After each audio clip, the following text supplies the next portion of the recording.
What is going on, people? We are Tottenham TV, back here with another panel show for you guys.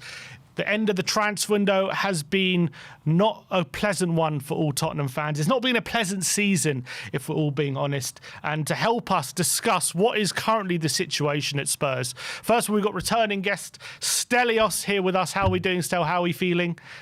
We okay? We calmed down? Yeah. We're still red hot? Look, I'm not angry. I'm not. I'm not wound up. This is what I expected, to be honest with you. This is kind of all going the way I thought.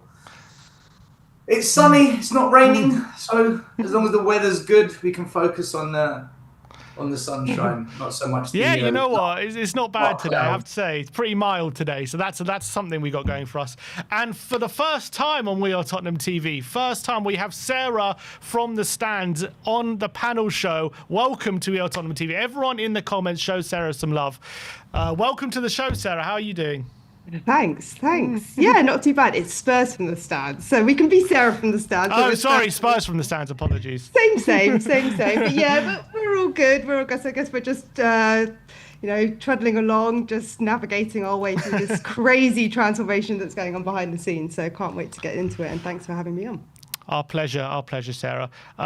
Look. The big news today, obviously, Johan Lange has done his post-transfer window post-mortem, let's call it. And it's like a bit of a nothing burger, really, of an interview. He's given a lot of excuses about, only 33 transfers, he says, has been done across the Premier League over January. It's a very difficult window to do transfers. He's also gone on to say that no one expected 7 injuries by the end of the transfer window, which has maybe changed their plans. He says, we don't want to make signings that don't make an impact in the short term to medium term. We have to only sign players that do make an impact in short, medium term, and maybe the long term as well. So kind of given a few reasons why Spurs haven't made as much transfer business this window as we would have liked. Sarah, did you watch the Johan Lange video? And, what are your feelings surrounding what he's saying? Yes, I did. I mean, he's an interesting character, isn't he, Lange? I don't know if he's the most charismatic guy, but what a turn of events from the beginning of the season when he was sitting on there, actually they got rid of the sofa, didn't they? Yeah. Maybe they're making budget cuts because they were on chairs, but I guess it was only a few months ago. You didn't have Fabio Paratici man-spreading like you did in the first video, yeah. Exactly, and I think that just shows that the amount of change that's even happened just in this window, not just from the actual transfers themselves, but maybe the people behind the scenes who have been running the show, because we know Lange is not really the guy who deals with the main transfers. He's, before Paratici made his announcement of leaving, he was the guy who was in charge of the youth. So, look, it's been a very disappointing window, I think. I think it's been a disappointing window for a lot of clubs, but considering where we are at in the league and considering how many injuries we have, I think it's particularly disappointing that we couldn't even manage to get one more signing through. I think we would have expected 2, and it's a shame that we couldn't get 1. And there are a lot of excuses because, look, there's ways around it. You can get loan players. There's other things that you can do. And I don't know if that's maybe a change in personnel that's affected how they've managed to bring in transfers. But yeah, I would say overall it's a bit disappointing. And the video didn't really tell us much that we weren't already speculating anyway. Yeah, it was going to be hard for...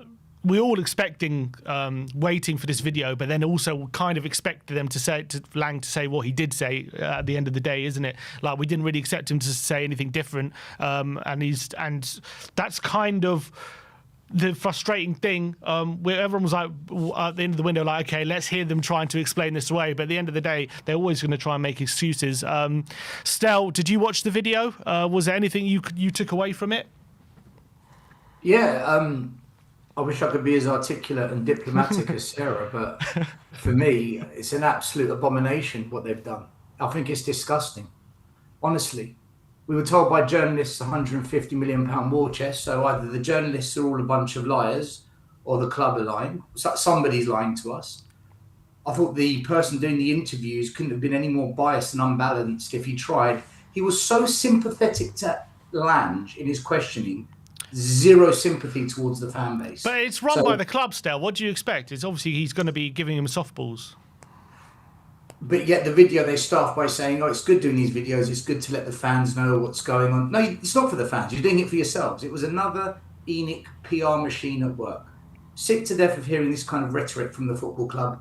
It's just another repackaged statement with a corporate spin on it, and this is what we've been fed for how many years now. Look, when he said, "Oh, we didn't expect 7 injuries in January," they knew we had injuries stemming back to October. They knew Maddison was out for the season and Kulu was practically out for the season before then. They knew we had key injuries. They knew the injuries were building up prior to the transfer window. So this war chest was a non-starter. The way they did the questioning was just a corporate PR video to just make themselves look good. And to say that they didn't expect the injuries. We went into the window knowing we needed reinforcements because of existing injuries, not the ones we picked up in January. I felt the whole video was pathetic, and I expect nothing less from ENIC because this is what they do every single time. That's my take on it. I wish I could be more articulate, but unfortunately, I'm just not made that way. Sarah, I thought that was one quite interesting element in terms of in the video when Lange said we don't want players who can't contribute in the short to medium term. I found that quite interesting because Frank has consistently said we don't want players who only can contribute in the short term but also the long term. And so Frank is consistently saying, you know, we are aligned, but then on the kind of the statements they're making to the fans like separately, is there a sense of misalignment there when Lange is saying we only want players to come in now who can contribute short to medium term, but then Frank is saying we only want players who can contribute to the long term? Yeah, I mean, I think there is a bit of that. I think in one of the videos that I did the other day, I was talking about how, I guess where we're at the moment is you're planning for the long term, but given the January transfer window and the nature of the window and it's a World Cup season, we can all say, okay, it is a bit more logistically challenging. But I think there is a case to say that part of long-term planning is also planning for the medium term as well, but also a best case scenario and a worst case scenario. So like Stelios was saying, we already had injuries in January. The challenge was, as we progressed through January, and I did a full breakdown of this yesterday, was the change of personnel from the injuries that we actually had, because we had a lot of injuries in our front line, and then we had injuries to our midfield, and then we had injuries to our back line. So then the question becomes, well, what do you prioritize? So we all knew when the window opened, we needed a left back. That's something that we've needed full rotation for a couple of seasons now. And we also knew that maybe someone in our midfield, and of course we got Gallagher in, and then maybe we needed someone on the wings. So I think there is a case to suggest that a medium-term appointment like Robertson, for example, who we were linked to, would have been a good place to fill, because then you bring experience into the squad. It's someone that maybe you could see for the next year or two to cover that Davis gap that's been left from his injury, which came in the early days, or I think it was like the 19th of January. So there's been a lot of change as the window's progressed, but I still think they could have brought someone in for this medium term, for the next year or two, to stabilize things, to bring in the experience and the skills that we need to strengthen the squad. And look, they're the ones who are setting the remit of being able to compete on all fronts. Of course, as fans, we want to win things. We want to get as high up the table as possible. But they're setting the parameters. And who knows, maybe behind the scenes, they're changing the goalposts.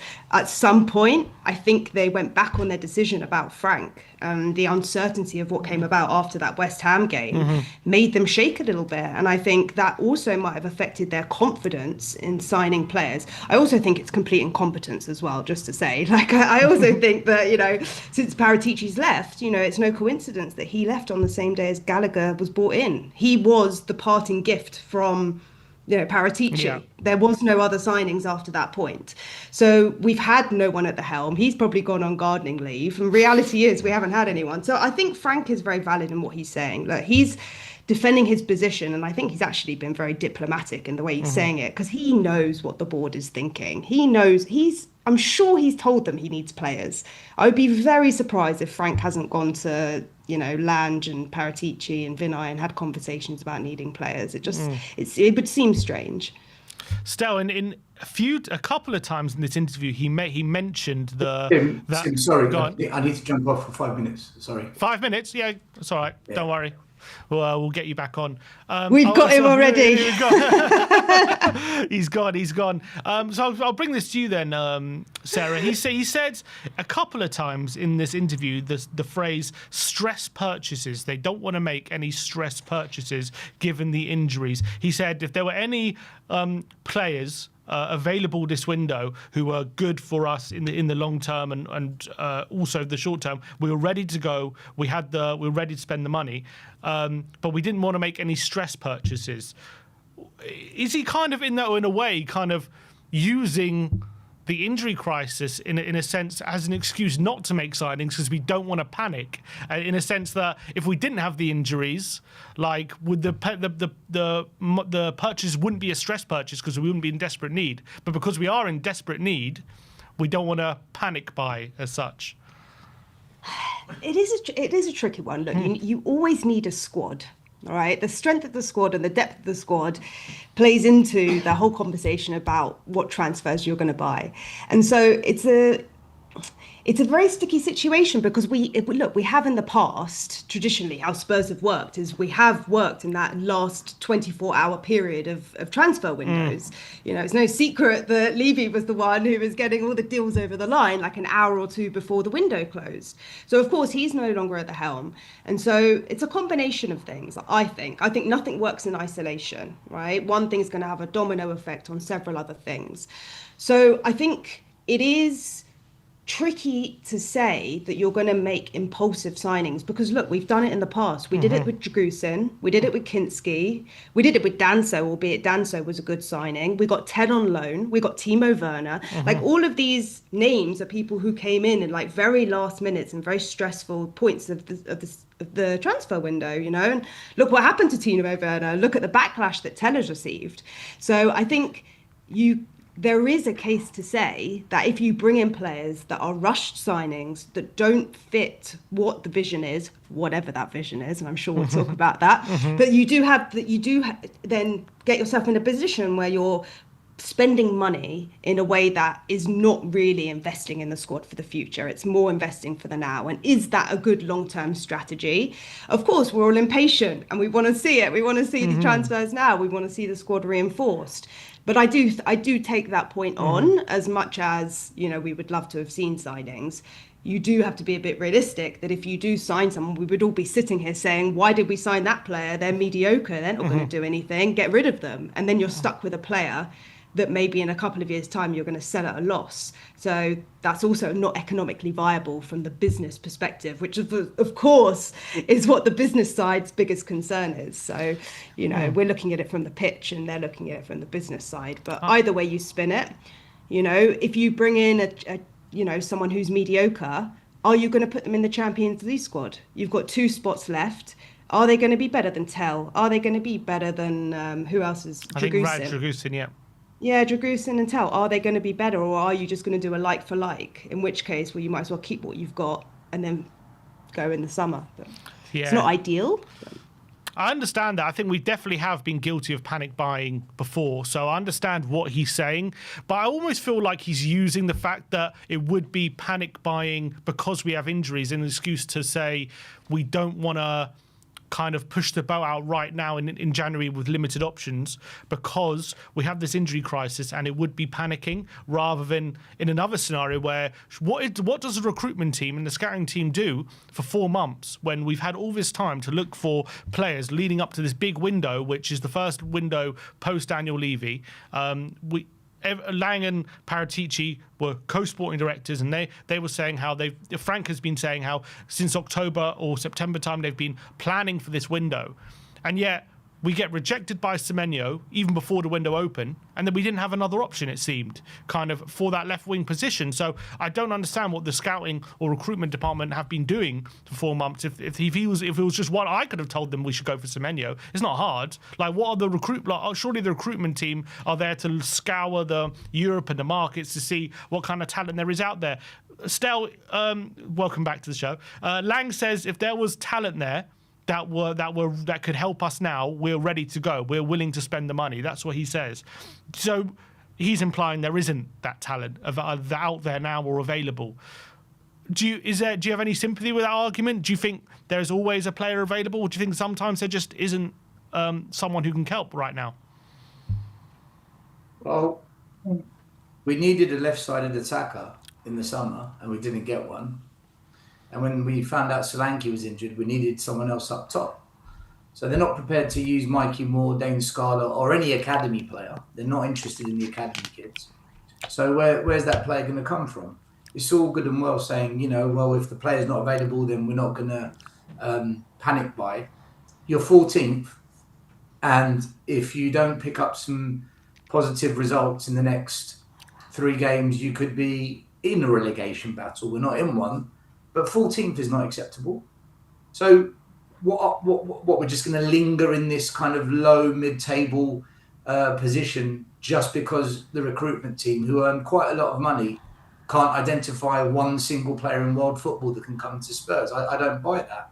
Our biggest issue is we do not score enough goals. We don't create enough goals.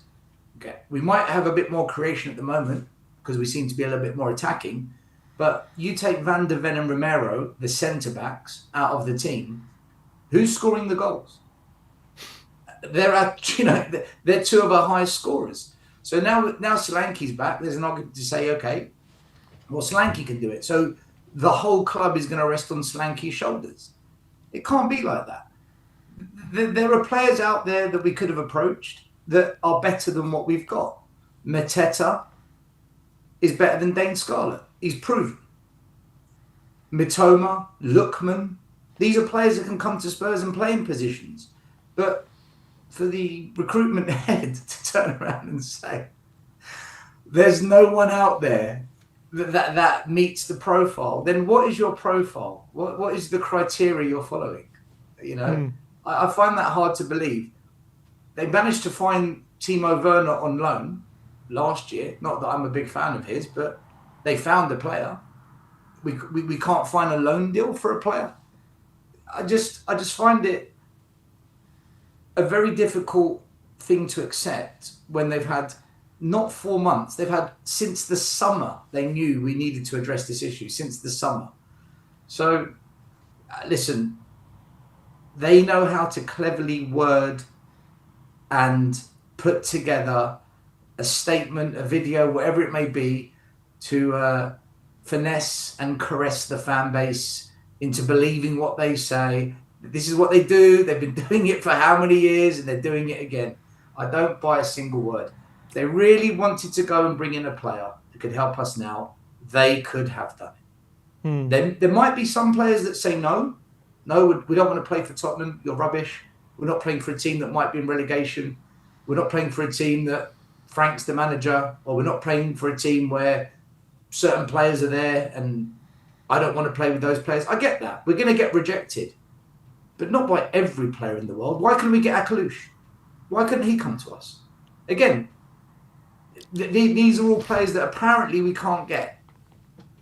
Then I would say Hitchin got blamed for not bringing in Skriniar. Paratici has been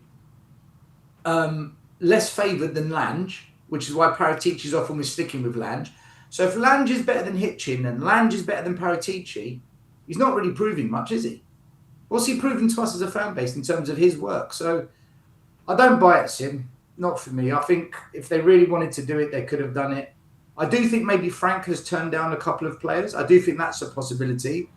But then if that's the case, then Frank can't complain about results. Are you saying you don't think that the funds have actually been made available? I think funds have been made available, but I don't believe the funds that have been circulated are necessarily the amount that's been made available. Right.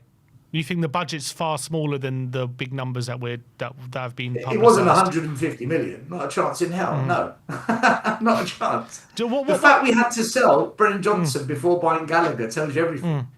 Well, what do you think about it, Sarah? Lange says there's money there waiting to be spent, and there's no one to spend it on. Do you think Do you believe that? Do you think there is a big budget for this window and we just couldn't find the right players? Or are you sceptical about the numbers that are being branded around?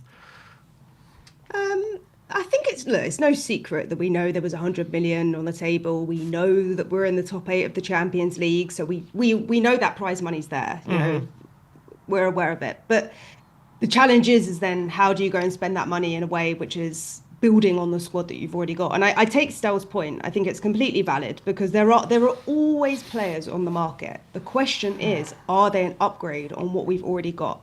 And if you are going to bring them in, where does that leave the players in the squad which are out of the Champions League? And when I know this is not what you asked me, but when I did the breakdown of the season so far, we've been averaging about 5 to 6 games a month. And in the month of January, we played 9 games. So this particular month has been like the busiest month in terms of schedules. But in terms of games, we've had 1 game every 3 days. And that is going to ease off into February. And by April, we're only going to have 3 games, assuming, you know, if we have a Champions League game in the mix, maybe there's going to be 5. But it's still much lower. So I think this congested period should have been planned for before the window opened.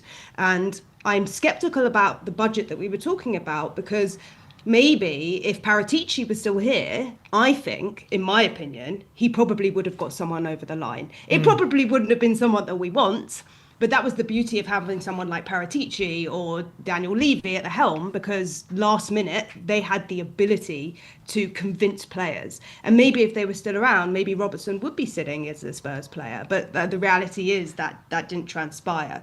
And so I don't know if Lange is actually the guy that holds the cards in terms of the senior team being spent on, because his remit was always the youth. He only stepped into that position in the last 2 weeks of the window while we're waiting for Rafi. I don't know what Rafi's going to do in the next window, because we've got to keep in mind in the next window it's going to look even different. It's going to look even more different. We've got someone else in the helm.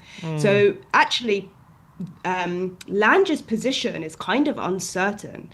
You know, we've had 2 sporting directors who can't seem to work together, so we've ended up with no one doing anything. Yeah. And that's kind of what it seems like from the outside. I don't think this is a money issue. This is like a failure of management at top level and organization, structural, being able to get things over the line. And if your single job is to buy players and you haven't done that, then you're not very good at your job. Agreed. And when you think about it also, just like plainly, we went into the window saying we are desperate for forwards, and we've ended the window with 1 less forward than we started it with. I mean, how was that how has that happened? In hindsight, do you think if Tottenham knew the window that was to come, they would have sold Brennan? I'll stick with you, Sarah. Do you think they would have sold Brennan on January 1st? Or do you think that deal was going to be done regardless whether we were going to sign another forward or not? See, Brennan's an interesting one because, look, all the narrative that I've seen is that we wanted to push Brennan out. But look, we knew that he wasn't favoured by Frank. Everyone's been saying that he wasn't good enough, and now we're crying about the fact that he's gone. Like, you know, you can't. There's just no pleasing some football fans, you know. But he wasn't good enough for the squad. We need to upgrade. The same as Tell. We need to upgrade. But that's the point, isn't it? But we got no one. But yeah, right. So then you come down to, okay, well then is it better to keep someone for the sake of keeping someone? I personally think Odegaard is becoming a better right winger than Johnson was. So if he can continue on that trajectory and our schedule is less intense, then maybe we can see the best out of Odegaard. And this is the whole thing. A good manager is going to get the best out of the players. We unfortunately haven't seen that yet for various reasons. The squad isn't clicking, they're not gelling, the personnel keep changing, the formation keeps changing, tactics keep changing. So all of those things play into it. Was it a lack of foresight in selling Johnson so early? Yes, it probably was. If he was still here at the end of the window, would that have been a good thing? I don't honestly think it would have made too much difference, because at least this way we can put Tell into the squad because we have no one on the left, you know? So either way you spin it, it is a challenging situation. But I would have taken or leaving Johnson. And if it meant that we got money back for him, I also think there's a part to say, look, the players have says in this. You know, you don't just kick a player out. A player has a say about where they want to go. And if a Premier League London club came available for him, they're playing, you know, they're above us in the table. Well, I think they are. Maybe not so much now. Palace, I think, right, level, yeah. Yeah, right. So they've dropped since he's joined. I mean, what does that say, you know? So look, even now Palace fans are moaning that Johnson's not very good. So, you know, if we kept him, he would have been one of those players that stays on our books, who probably doesn't deliver us what we expect to achieve. And he probably would have ended up going next window anyway. So I wouldn't say if we finish 14th, that's because Johnson left. You know, I think there's bigger problems than just that single player, in my opinion. But I'm open to... Yeah. Can I jump on the back of that? Go on. The issue here is, right, Johnson's good enough in a system that works for him, but Frank's system doesn't work for Johnson. So he had to go for that reason. The issue is, this is what happened with Heung-min Son. So we had Sonny, and everyone was moaning, Son's washed, Son's no good anymore, get rid of Son. And, you know, the guy got abused on X and all sorts by our fans. And then as soon as Son goes, oh, what do you expect Frank to do? He's lost Son. Well, hold on a minute. Everyone was slamming Son. Now he's good. Like, make up your mind. So I think this is a case of, if you're going to get rid of a player that scores goals, you've got to bring in someone that's going to also score goals, right? I don't rate Johnson. I don't think he's a good footballer, but he does put the ball in the back of the net when we play in a certain way. So if you're going to change a system and you're going to get rid of someone that can score in that system, you must sign someone that can score goals in your system. And we didn't do that. It's the same with Son. Sonny was on his way down. He had to leave Tottenham. Fine. But you've got to bring in a left-sided player that's going to score the goals that he scored. Don't quote me on this, but didn't Son last year score something like 16 combined goals and assists? I think like goal contributions was over 20, I think, still about 22 in all competitions. Right. And that's a player that was on his way down, and that was a player that our fans were booing and wanting out and saying he's not the Son of old. We haven't replaced him, and as much as Johnson, and I agree with Sarah, he had to go, as much as he had to go, we haven't replaced his goals. So this is my issue. We're selling attackers, we're selling creators, we're selling goal scorers. What are we replacing it with? We're not. Yeah. So this is why I never wanted Robertson. I was against Robertson because for me, I felt if we sign Robertson, that's going to be the final player that we sign, when I knew we desperately need something up top that can score goals. And we haven't done it. And this has been the case since Poch. When Poch left, we've been losing really good players in positions that do good for us, but not replacing them. Dembele, Wanyama, Dele Alli, Harry Kane, Son. Johnson had to go, but we haven't replaced his goals. And this is a common theme at Tottenham. We let players that do something for us go, but we don't replace them with like for like. And then we wonder why we're 17th, why are we 14th, why can't we score goals? Why is it toxic? Why are the fans divided? It's because we have not fixed the team from the day we started selling our best players under Poch. We still haven't done it. I think just for me, in terms of the whole Johnson thing, I just think it's inexcusable. As much as whether you rate Johnson or not, it's inexcusable to be We needed, before the window opened, we needed someone on top of Johnson to come in and improve the attack before thinking about selling anyone. We then sold him literally on January 1st. So, and I said, okay, if this is within some sort of plan to either raise money for a new attacker or make room for someone else, I'm all for it. But we know Johnson, on his day, can score goals, as Stel said. So to end the window with one less tacker than we started with, when we were on our knees for an attacking improvement, I just think it's mind-boggling. I think it's crazy talk. And then I hear, after Johnson gets sold, Frank does an interview. He was asked about why is our through ball numbers so low? Why don't we make any through balls? And he said, in terms of the profiles of the forwards we have, we lack runners in behind. We don't have those runners. I was like, we just sold your best runner in behind in Johnson. So all of a sudden, you're saying we don't have runners after just selling your best runner in behind, and we don't replace him with anyone kind of to fill up the space. I think it's absolutely crazy. I don't understand. 35 million for Johnson, good fee. He's a player that can be upgraded. But I think it's absolutely ludicrous how we have let that happen without any plan in place. And then the bit, I'm guessing the plan was to sign Semenyo in his place, but that was always unrealistic. And it seems as though that's been a big problem with this window. Look, you know, the players that we have been linked with, like sort of like maybe Marmoush as well. There's some big names we've been linked with, but have never really seemed like the kind that are actually going to join Tottenham right now in our current state. And maybe we've been guilty of aiming too big in a really like incompetent way, going for signings that were never really realistic and kind of setting ourselves up to fail. Yeah, go on, Stel. Do you know, I've got an issue with this, and this is actually a gripe I've got with the hiring of Frank. Frank did really well at smaller clubs where the budget was restricted and he had to develop players, and he had good recruiting teams that identified players that were unknown. No one had heard of Wissa, Mbeumo, Norgard, Tony. No one had heard of these players, and Frank made it work with those players. So I was under the belief that by hiring Frank, we were going to bring in those type of profile players, and then Frank, the coach, as he was pitched to us, would then coach those players to becoming the next superstars, like he did with Brentford.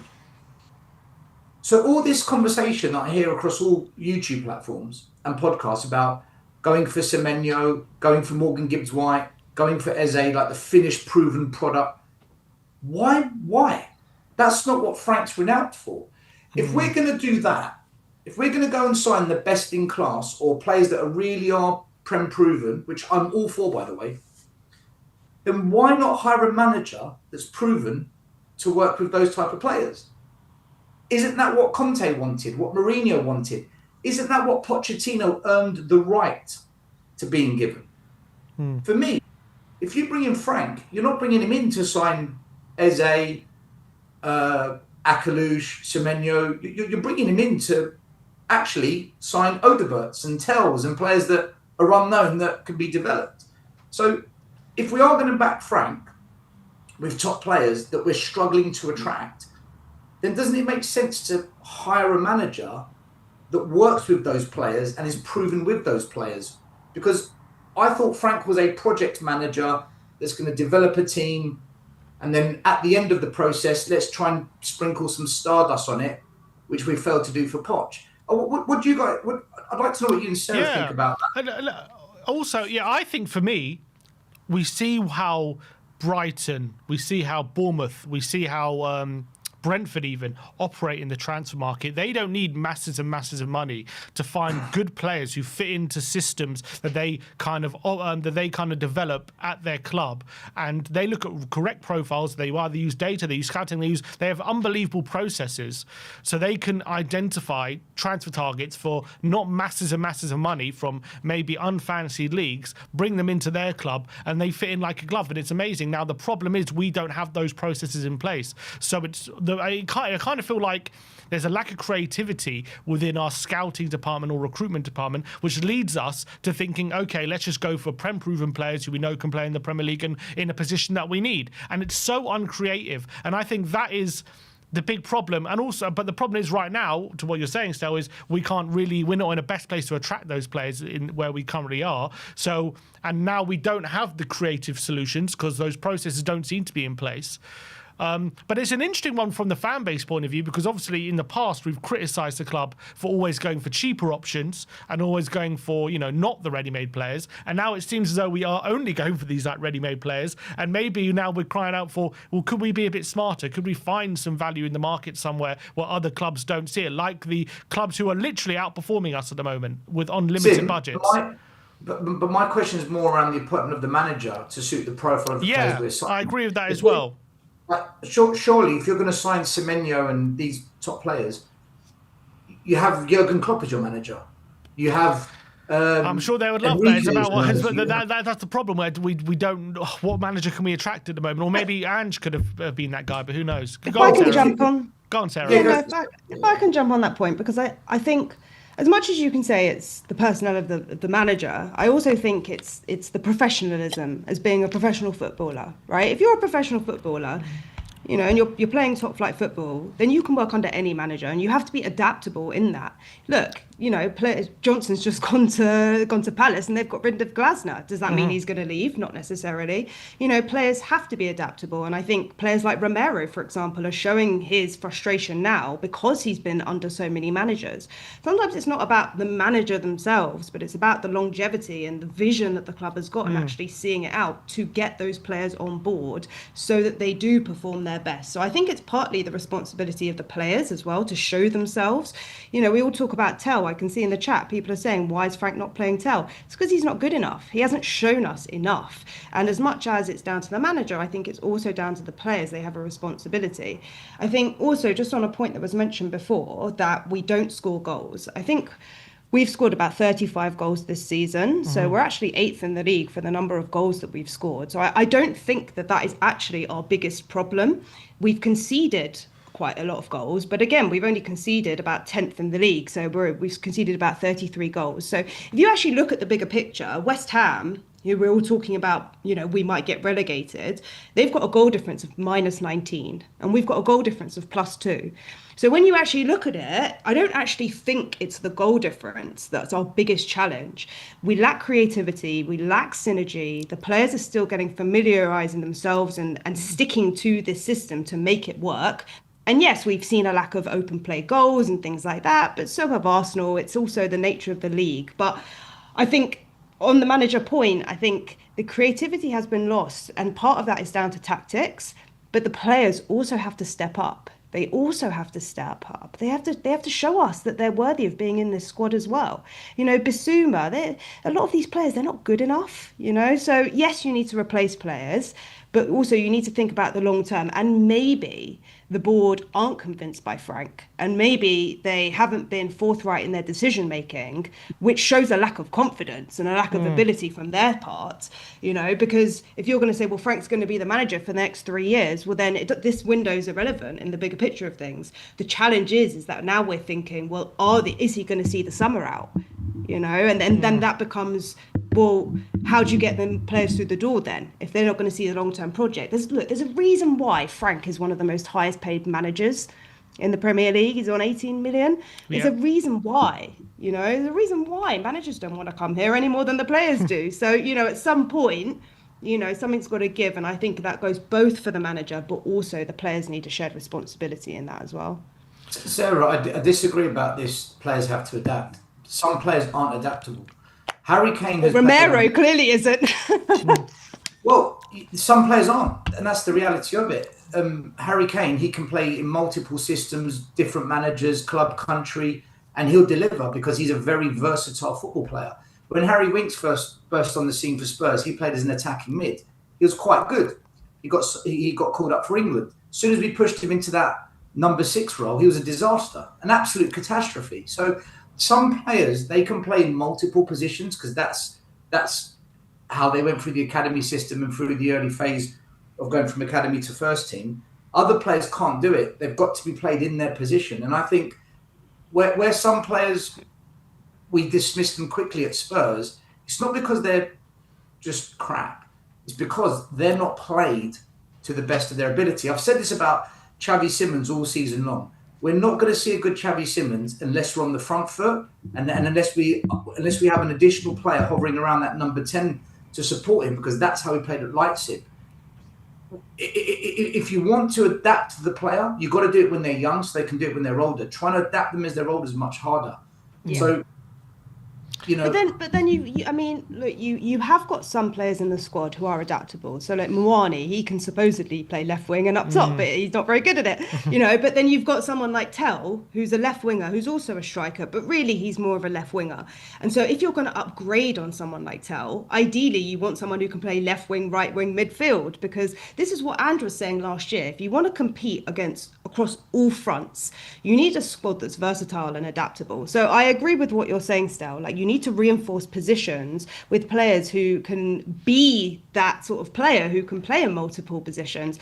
And that is down to previous planning that's happened, not to do with planning now. It's to do with all of these 25 years in the past where we've been buying players on the cheap, quite frankly, and players who are not versatile. And so that has also caused us maybe a knock-on effect, and this is going to continue. This is going to be a domino effect. Like, if you think we've seen the last of this, it's going to get way worse, because Levy's about to sell his shares and all of that jazz, and it's going to get way worse. So I agree with what you're saying. I think you need players who can play multiple positions, but I don't think that's necessarily been down to a lack of planning in this particular January window. I think you can also look at the bigger picture and say, actually, this is an accumulation of many, many years of neglect. Wait, I'm not actually specifically saying we should sign players that can play multiple positions. I'm just trying to explain that some players can play multiple positions, some players can't. For me, what we should be doing is, when we identify a player, they've got to meet a minimum requirement, i.e., if you're going to be a right winger, can you predominantly play with your right foot, ideally both-footed, so you've got the option of going on the outside, the inside, and then can you put a cross into the box to a Spurs player on the ground, in the air, and can you create, would be the second remit, can you score would be the third remit. But your first criteria has got to be, can you beat a man and get a good cross in the box? If you can't do that, forget your versatility, you can't do the basics. Like a striker, some people were saying, oh, we miss Lange because he holds up the ball. And my argument was, I don't care if Lange holds up the ball. Can he score goals? Because as a striker, that's got to be your first criteria. What we do is, we seem to sign players who aren't good at the basic criteria of their role. And then we wonder why we struggle. You look at Porro, he's not a good defender. Going forward, he's not bad. He's pretty good, actually, in an attacking system, but he can't defend. So how is he the right back of the club? It doesn't make sense. This is where I think we've gone wrong as a club. If you're going to hire right now, in the world of football, 70% of a goalkeeper's job is distribution.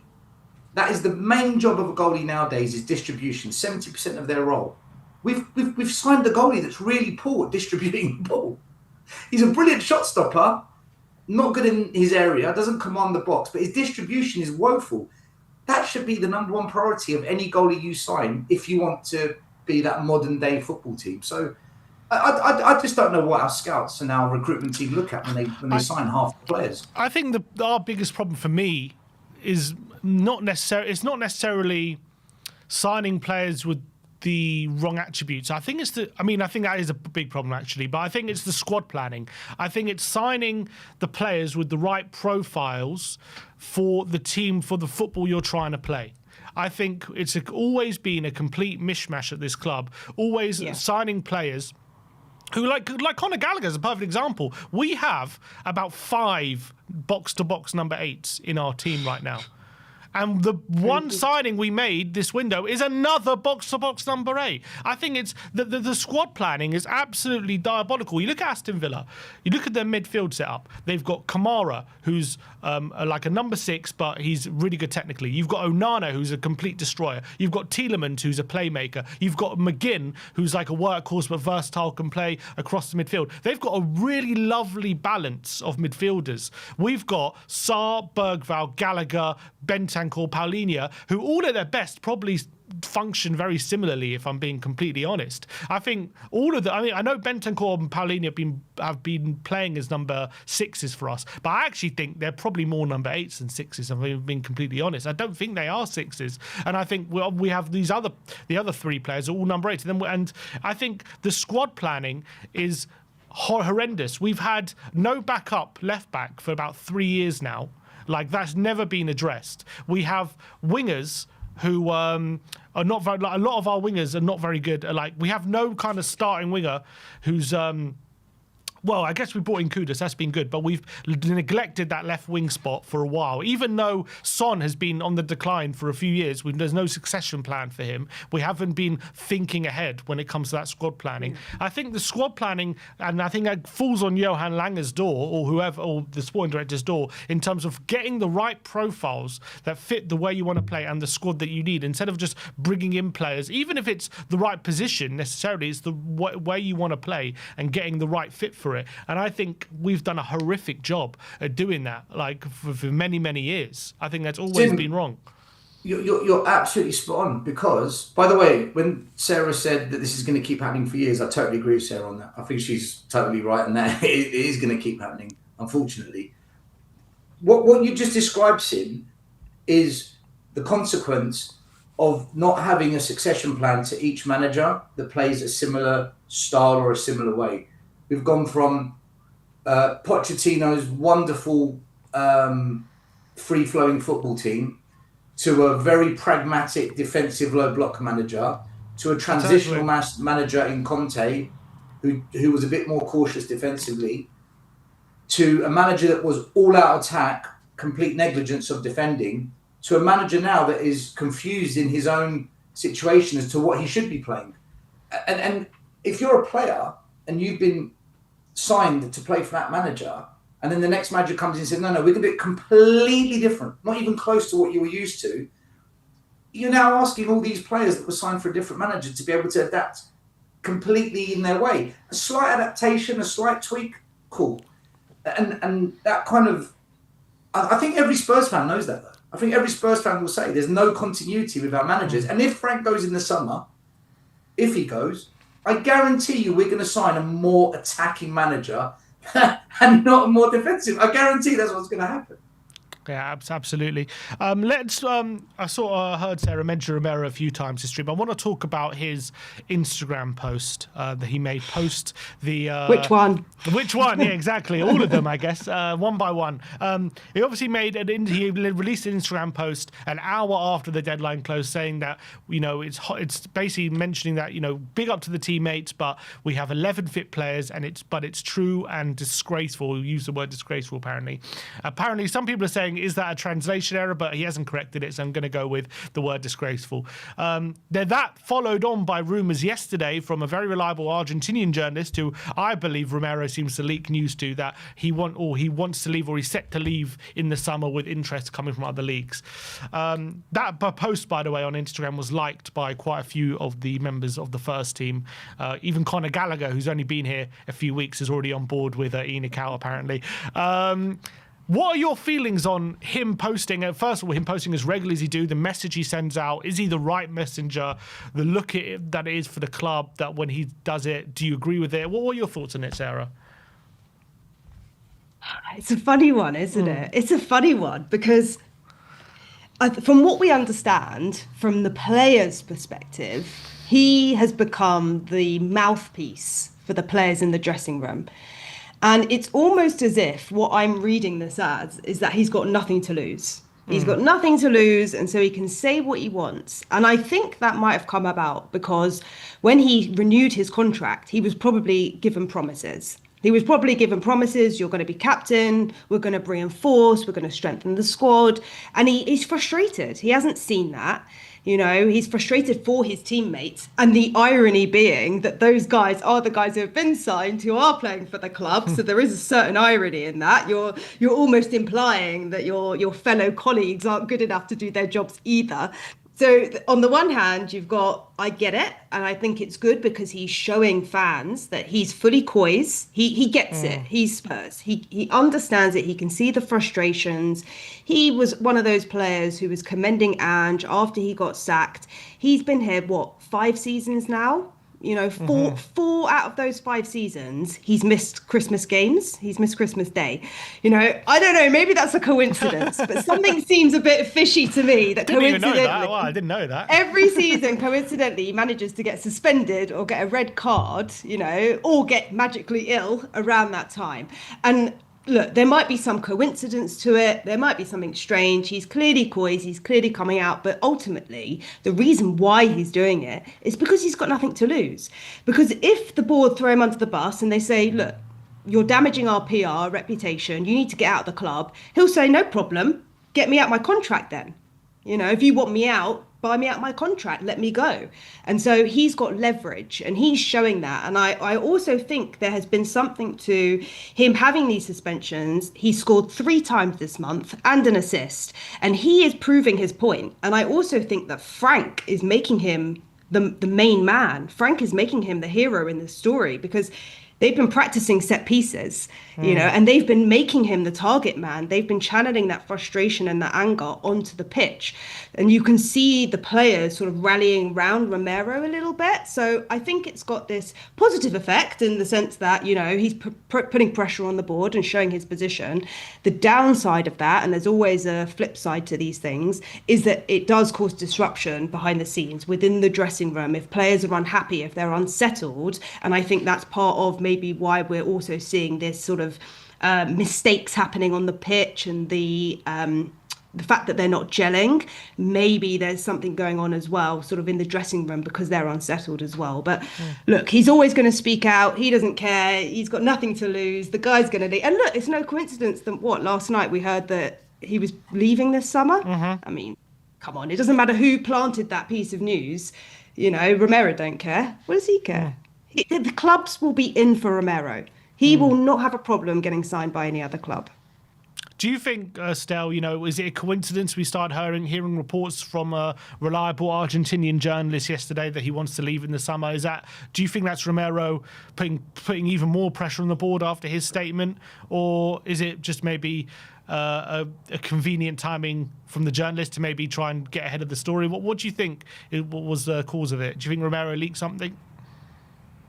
Well, first of all, I don't believe journalists. You know my take on journalism. They say 25 things, one thing's right, and they own it, and they dismiss the other 24 things they got wrong. God knows. I mean, I the way I am with Spurs is I don't really pay too much attention to what they say. I look at what we actually do. So I'm not a big fan of transfer windows, for example, because show me what we actually sign, not who we're linked with or who we're in discussions with or all this kind of conversation. What I did find telling is that he didn't edit his post this time around, because last time he had to edit it, didn't he? He had to change some out parts. The word lies. He took out the word lies. So Sarah's probably right that he doesn't give a It's shit. ridiculous. And do you know what the funny thing is? We watch Romero sometimes in games, and sometimes he has absolute blinders, and we're like, wow, World Cup winning defender. And sometimes he's the kind of player where his ego just takes complete control of him, and he thinks he can master every point on the pitch, and he goes out of position, abandons all tactics, and then we lose games. And then we're like, hang on a minute, how are we conceding so many goals? And he's part of that problem. He's culpable. You can't turn around and blame the team for conceding goals when you're the main man, the captain on the pitch, who's manning the defense, the line of defense. So he's a player of two halves for me. He's good, but I don't know if he's as good as some fans think he actually is. I do think he's a lot of a liability sometimes. Do you know what it is with Romero though? I truly believe he does love the club, and he does want the best for the club. And the amount of times he's stepped up and scored a winning goal or equalising goal for us or saved us this season, you wouldn't do that unless you cared. You wouldn't put yourself out there like that unless it meant something to you.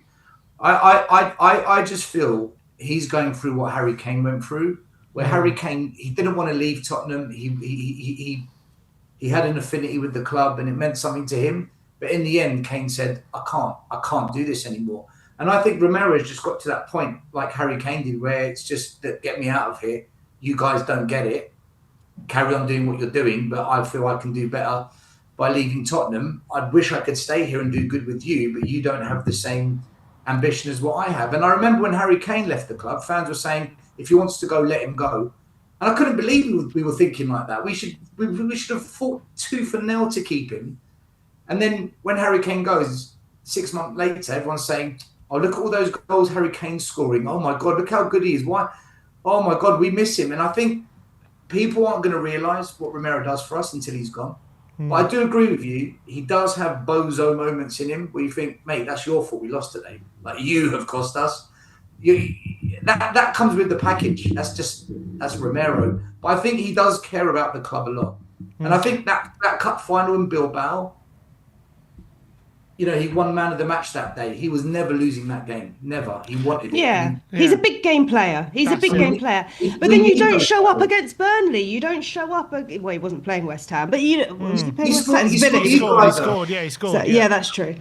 Yeah, so it's like a player of two hearts. I mean, look, I think we can upgrade on him, but look, it would be still sad to see him go. It would still. Sarah, can I ask you a question? Wouldn't you prefer that we buy another quality centre-back that can compete with Romero and push him to improve to get back into the team, and then that way we actually build a squad? Because that's what, and I don't want to mention it because I can't stand them, but that's what Arsenal have done. They've got competition in every position. Because my fear is we let Romero go, right, we've got to get a replacement, but then the squad suffers because we've let a good player go rather than add another good player to create healthy competition. Because at the moment, if a defender gets injured, it's Ben Davies, Dragusin, and it's a big drop off from Van. Well, you've got Danso. I think Danso is solid. I think he's got better character than Romero. I don't know if he's a better player, but he certainly brings a lot to the dressing room. Danso, he's less disruptive for sure. And then you've got Vuskovic coming through, and I think you've got Dragusin, but Dragusin's not a left-sided centre back, right? So that was, I think, part of the Robertson thing, because he was a left back, and as players get older, maybe he adapts into that sort of left-sided centre back role. So I think there's a few moving parts. But look, if you're going to get rid of Romero, or he's going to want to leave at the end of the day, however he ends up leaving the club, you're still going to need to reinforce in that position. So is Vuskovic going to need another season on loan? Does he want to come back to Spurs? Because from what the murmurings are, he seems pretty happy where he is. And potentially is Danso someone who could fill in that role? What we've seen of Danso, look, he might be out for the rest of the season, which is a huge shame for him. So actually it might be that we don't have cover for him, and then you have to play Dragusin on that right side. So this is where all the holes start to emerge. And then at the end of the season, you're in a position where, can you afford to sell Romero? But at the point of speaking, assuming Danso's still in the squad and he's fit, and you bring in one more player, you probably could do it. But that's planning. Danzo's not the level of Romero. Danzo's not the level of Romero. Danzo's a very average centre-back. He's good in the air, but he doesn't get you goals. He's not good at playing it out from the back. I think technically he's very vulnerable. For me, Romero is levels above Danzo. I don't think Romero is world-class, but he's levels above Danzo, in my opinion.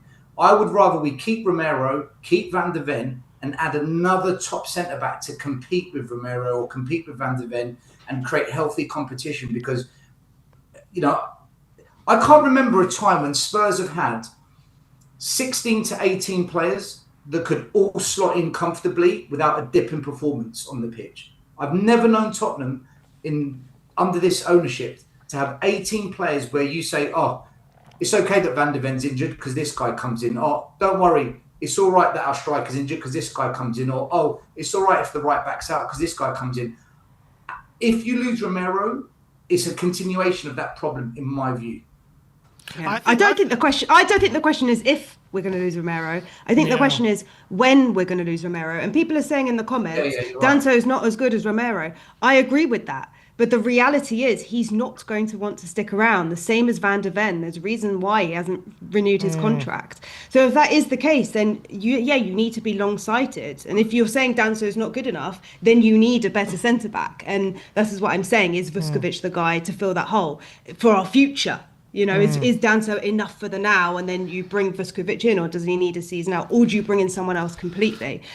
So there is some building there, but is it enough for where we want to get to? That question, I think, is out for the jury. But I think Romero goes regardless. Yeah, I think so as well. I think when it comes to how good he is, I think for me, like, Romero's is one of these players, when he's locked in and he's completely on his game and focused, he is a phenomenal, one of the best centre-backs in the league. I think he's that good when he's locked in. That's why, and I think, but because he's always going like 100 miles an hour, he's so proactive, he's whacking into defenders, he's looking to win the ball all the time. As soon as he's off his game or his mind isn't 100% right, he starts to very easily make mistakes and get caught out and maybe lapses in concentration. It's very similar.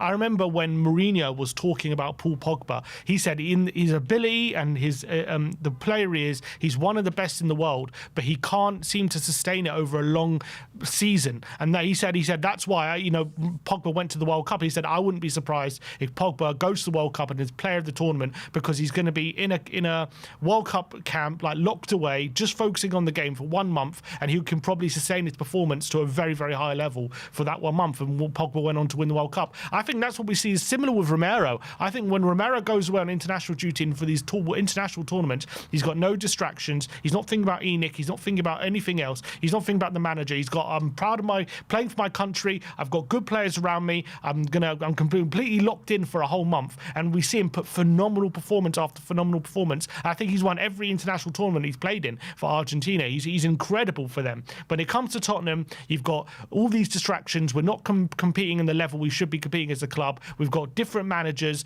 We've got the ownership, which is obviously a source of frustration, and it's led to all these different distractions in his head, and he can't sustain the top level performance I think he's capable of. But Stel, what do you think to Sarah's point when we're talking about Romero, what he said on Instagram, seeping into the dressing room, causing distractions? As we've said, there are first-team players liking his post. So it seems to be a common sentiment in the dressing room about the frustrations with at the board level.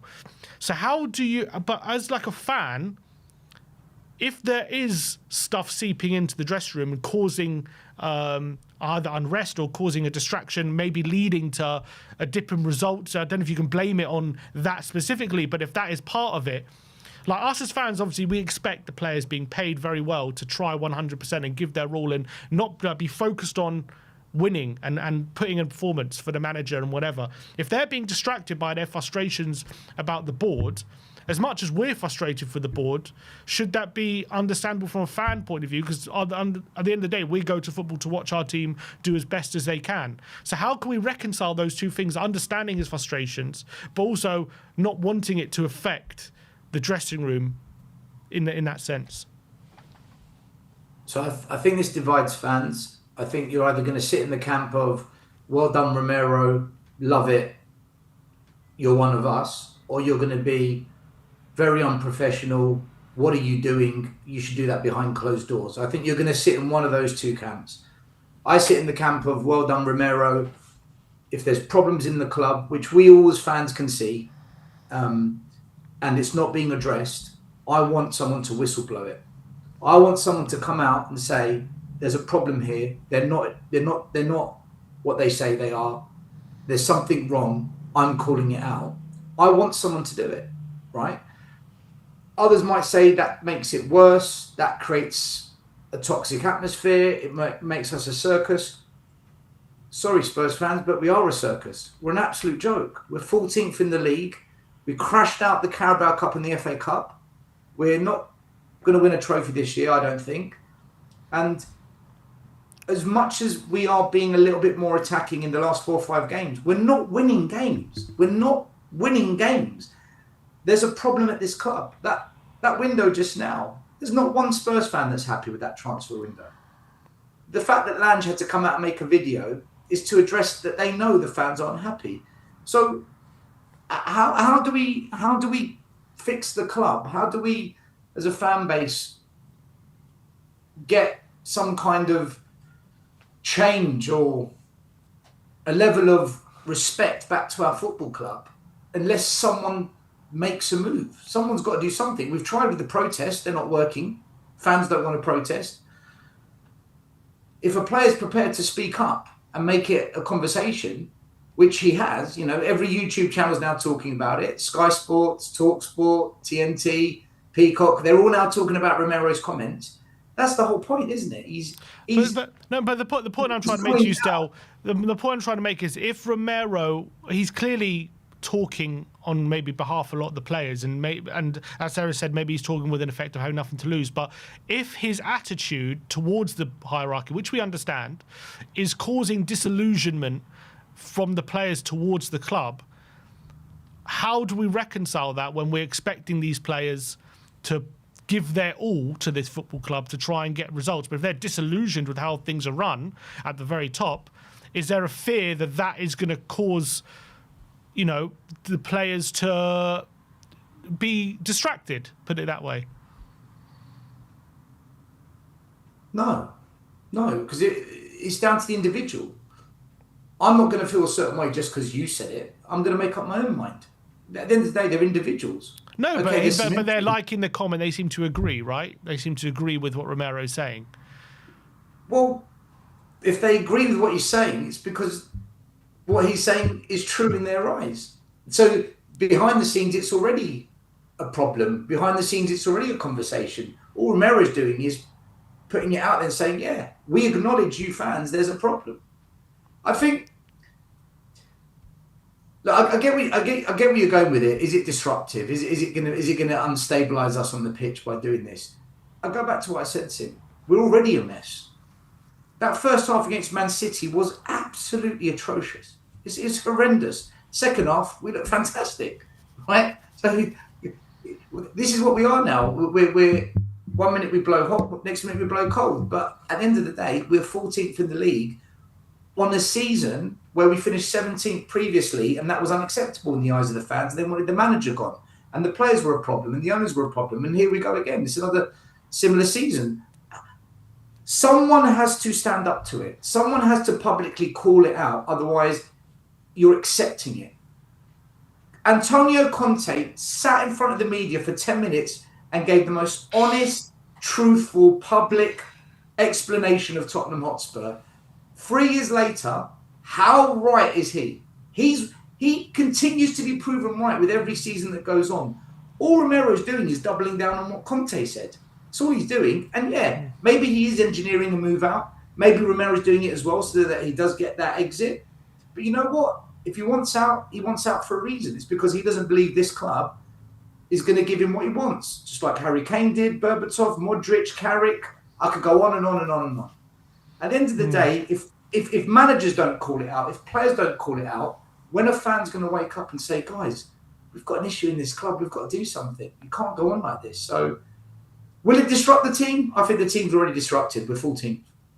Yeah, you're probably right about that. Sarah, you mentioned it before briefly, but about Daniel Levy. There is a report from The Sun claiming an agreement is reportedly close on the acquisition of former Spurs executive chairman Daniel Levy's near 30% shareholdings in ENIC, a consortium led by US investor Brooklyn Earreich and Hong Kong financier Wing Fai could conclude the acquisition as early this month. There's reports are about 1.3 billion, I believe, price tag on his shares. Do you believe there's legs to this, and how does this actually affect Tottenham from a fan point of view, watching the team, wanting better for the football club? How does this affect us, do you think? Yeah. So it's rather timely that this has come out now, no? It's what a coincidence that 2 days before the transfer window closes and we haven't signed anyone, all of a sudden we catch wind that Levy's thinking of selling his shares, no? It's a bit of a funny coincidence there. So I think this is showing again the masterclass of ENIC in smoke and mirrors and trying to misdirect people, thinking that it's the problem lies elsewhere. Look, we all know the problem this transfer window was the fact that we didn't bring anyone in. So look, it might be partly deflection. I don't think I'm no expert, but considering how takeovers generally go, I wouldn't imagine that it's as close as what they're reporting. From my perspective, how I read it is this is kind of like a PR plug to create some publicity around it, to try and get more bids in. We've heard speculation that the Lewis family were trying to buy out Levy's shares. So there's every possibility that they were auditing the books and they were making sure that everything was done in accordance with, financial regulations in the past. And so maybe there's a case to suggest that maybe the Lewis family were trying to bargain or, negotiate with Levy for his share. And maybe Levy said, no, I'm not having it. And I'm going out to market and I'm going to prove to you that my share's worth £1 billion and we're going to increase the valuation. And by doing that, he then has leverage with the Lewis family. Ultimately, there's complete disruption at the top level. We know that, and maybe the Lewis family are going to take over Levy's shares. I don't think that's going to go down well with fans, but they're already our majority shareholder. So nothing really changes. It just means that they get more leverage in future if they want to sell all of the shares in the club, right? Because then they have full ownership. But in terms of Levy himself, look, he in theory, could probably sell to someone else. I don't know if that becomes a hostile takeover, because there are UK tax codes. There does have to be shareholder agreement before he does go ahead and actually sell those shares. So these things can take a very long time, even though we're hearing today that it's just come about. The likelihood is, this time last year, he probably knew he was leaving. He did all those interviews and pressers with Gary Neville, etc. So these things are not just decisions that happen overnight. They're planned for a very, very long time. And so if the likelihood is that a deal is already close, then those conversations would have started last year. So maybe the Lewis family is going to take over. Maybe he's going to market, and they're doing sort of a valuation. That's a possibility. I don't think it changes too much for us as fans at the moment, because Levy's a non-entity. His era has gone. He's moved on from the club. He either doesn't like the direction of the club, or he's not going to be involved in it. So as far as I'm concerned, if he doesn't want to be involved and, sell your shit, sell up, now's the time, and we move forward and we bring in, new ownership or the same ownership that can maybe invest more into the club. We're not going to know those promises until nearer the time. But look, we've been given so many empty promises, in the same way that we were just talking Romero has. Romero's been given the empty promises. So we're used to this. We've heard it all before. We've seen the club go up for valuations, and, earlier this year, was it about 4.5 billion that it was up for valuation? So we've heard speculation in the past. This is not new information, but it just depends on how long this is actually going to take, because this could go on for a season or two. I don't think this happens in the next month or two. I think it's something that's long term. Fair enough. Estelle, do you have anything to add on that in terms of that news story about Daniel Levy? Do you think it's is there something to learn from it, gather from it? I think they're trying to manage him out of the club. I think they want him out of the business. They weren't complaining about Levy when he was building a new stadium. They weren't complaining about Daniel Levy when he was achieving record profits, record revenue. They weren't complaining about Daniel Levy when we were getting all these concerts and boxing fights at the stadium. But as soon as there's 2,000 people on the high street chanting Levy out, ENIC out, they've got a problem. So I know, let's manage Levy out. Rightly so, he had to go. But let's not sugarcoat this. ENIC are a bigger problem. Levy owns 30% of ENIC. The other 70% is still here. And Levy's not dumb. He's going to broker the best deal he can. He's going to have a say in it. And I agree with Sarah. This isn't going to happen in the next week or two. It's going to take quite some time. And when it gets done, ENIC are then going to have to deal with the new 30% owners. Let's see how that works out for them. I just feel that, look, for me, Levy, I wanted him out. I never believed he was going to do the right. He was prepared to take the kind of risk required at this level of football, the way the environment's changed. But to bring in Vinay and Lange as the future is nothing short of pain. They're just CEOs. You can sack the CEO whenever, though. They're not that important. Do you know what? You know they managed it out, because if they were serious about the club, they would have kept Levy for 1 year alongside the new CEO for a transitional period, so Levy could show the new CEO, this is how it's done, this is what I've been doing, this is how this department works, this is how you got to deal with this particular agent and this particular club when it comes to transfers. And when you get this issue with the player, this is kind of how you got to go about it. At least show the next guy what you know. Then you step down and the new guy comes in without a blindfold on. But they never did that. They got Levy out of nowhere. Levy's gone. No, but didn't Vinay came in like last March, didn't he? Yeah, Didn't he March or April. That was all in the plan. That was all in the plan. Charrington as well came in end of last season. Yeah, from like last January, that was all in the plan. So maybe not a year, but they definitely had 6 months worth of discussions, I'm sure. I don't believe for 1 second Vinay came in to be the CEO and Levy knew that. I don't believe for 1 second that Levy knew. Why would Levy do why would he do all the presses and the PR then? Why would he do that? Yeah, why would if he wanted to ensure his legacy, that's how I read those releases. I think that they knew that there had to be some changes at boardroom level because Donna Cullen left as well, and that was Levy's right hand person.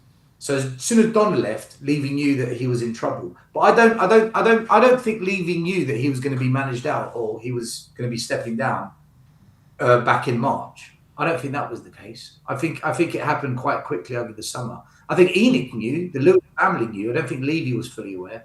He probably had some, but I don't think there was a proper transition period, and I know there isn't a proper transition period because look at the state of us. Look at the decisions we're making. Some of the things. But that's what transition periods are, isn't it? Yeah. Just quickly on that, Sarah. Like, as Stel's saying, right now there's obviously in September time when Levy left, there's a big, rebrand of Enoch 2.0. The Lewis family are coming and taking over, and Levy's been ousted. Now, since then, it looks like from the outside looking in, it's been a complete mess. Fabio's come in as co-spawn director, and he's left. We've just had a horrific transfer window, but it is. A quote unquote transition period. There was planned protests from an Man-City game, which didn't really catch much traction. But there was definitely a sentiment again. The eye is back on Enoch. But for you, from the outside looking in, is when you're looking at what's happened since Levy's left, is this for you just pure signs of them getting to grips with the job they have, and it's just a transition, or do they seem like they're about out of their depth in trying to run this football club right now? I think it's a bit of both. I think when you go through transformation on such a big scale and you've got so many moving pieces and so many parties involved, these things are very complicated. So on the one hand, I empathise with that. On the other, that you have to be employing people at the level who know what they're doing. And there certainly is a level of incompetence that's being displayed here. We can see that from Lange, potentially Vinay, and there's various other people on the board. And it's no secret that we don't have a board who are footballing heads, right? They're all business people. And so when you've got this conflict of interest, essentially. You've got the conflict of interest of, the monetary side, but also performing as best as you can in the world of football. So their interests are divided from what I can see. So even though you've maybe replaced people at the top, they're aligned in maybe the direction, but maybe they're not aligned in the success of what football would look like. And part of that problem is they are not executing the plan that they've set out. There's rumours that they don't have a plan. In my opinion, I just don't think they have the balls to execute the plan. I just think that they don't have the confidence. They don't have the know-how. They lack the conviction just to follow through with the plan and see if it fails. And the problem is, if you do nothing, as Frank said, you're also taking a risk. You can't stand still and not sign players or not do anything in a game that moves so quickly. So I think part of the problem is the incompetence. I do think there is a level of alignment. Look, they're all in it for the money. They all want to see success, and the way that you do that is perform really well and get fans on side and all of that kind of stuff. However, there are gaps in the knowledge at the top, and I think that we will still see some movement at board level. I don't think that's over yet. I think there's still going to be some That's why turning. you've got to keep Levy for a year, though. That's my point. If you keep Levy for the whole year, that knowledge gap, he feeds it. He feeds. But I guess if you have a conflict of interest, then maybe there was some kind of agreement, or maybe they just got rid of him so that they could be more aligned. I don't know, but yeah. For you, Sarah, as well, the decision in hindsight once Fabio was announced that he's leaving to go to Fiorentina, to keep him on till the end of the transfer window. I mean, hasn't that looked like a ludicrous decision in hindsight? Because Fiorentina have gone on to make 5 signings this window. One of them from Tottenham, one of them from Juventus, which has had Fabio Paratici written all over it. And Tottenham have done not made a single signing pretty much since he made that announcement. And how does that decision look in hindsight? Paratici's not a foolish guy, is he? He knows what he's doing. He knows how to cook the system, Paratici. Yeah. If there's a guy who knows how to cook the system, look. if you were going to get sacked from your job and you knew it was coming, right? You'd also put in your leave like a couple of weeks' notice before you knew that they needed you, right? That's exactly his way of giving Spurs the finger, right? That is him saying, you didn't treat me well, you didn't trust me, you've got this whole new system with profiling and scouting, and I'm not on board with it. It's not the way that I work. Look, in the past, we've seen him at games during the transfer window with his phone to his ear, multiple phones going at the same time. He's been completely off radar. So he knew, and the club knew, like they must have had an instinct, and that in itself is lack of planning. Yeah, they got in Rafi, but unfortunately the timing of it was not good. And maybe Paratici was also throwing the club under the bus. He's also making a statement. He could have easily waited until after the transfer window. Look, I'm pretty sure he gets fees as well every time he signs a player. I don't know how exactly it works, but I would imagine, that he also gets money from it. So it seems very strange. Like, I think he probably threw them under the bus just as much as they didn't want him there. And look, I don't think him and Lange are such different characters. Lange is, neither of them have the most charisma, right? But I don't know if working collaboratively, if that would have worked out long term anyway. So I think, there's he was Levy's right hand man. He was Levy's right hand man. So without his boss at the helm and trying to deal with all these corporate heads, he was probably like, I just don't want to work in this environment. It just doesn't suit him. It doesn't mean he's bad, but it just doesn't suit him. Reportedly, he wanted Frank out a while ago as well. He wasn't even on board with Frank in the first place. So, Well, what do you think about that, Stel, in terms of, in hindsight, the decision to allow Fabio to complete the transfer window when he's already announced he's leaving? Like, do you think did he even do anything for Tottenham? Like, in that month, do you think he was actually trying to get transfers done? Because Fiorentina seemed very busy. They haven't got a clue what they're doing. They haven't got a clue what they're doing. Whether it's recruiting managers, backing managers, not backing managers, signing players, finding players, who's in charge of recruitment, who's in charge of scouting. Back in August, we had this huge, spicy debate where I said, guys, nothing has changed. The patterns are the same. Until I see a change of pattern, nothing has changed. And you're all building yourselves up for a big fall. It's going to happen again. And I think it's happening again. The fact they haven't spent money in this window, for me, is down to the fact that they're not sure if Frank's their guy. And they don't want to go and drop £100 million on a manager that might not be here in the summer. I don't think that decision's cemented. Frank can come out and say, I've had really good, healthy conversations with the board. And I really feel like the family is going to back me. He can say that as much as he likes. Come the summer, if we're 15th, no Europe, no Champions League trophy, they're going to be absolutely mad to keep him. Why would you keep a manager that's done that? You didn't keep Ange and he won a trophy. And he got you into the Champions League, which generates you a lot of money. So, keeping Paratici,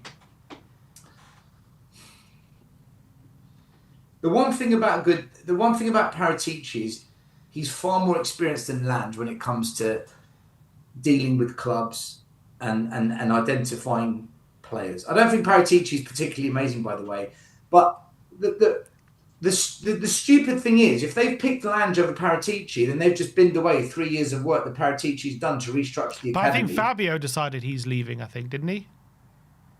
Why would Fabio want to leave?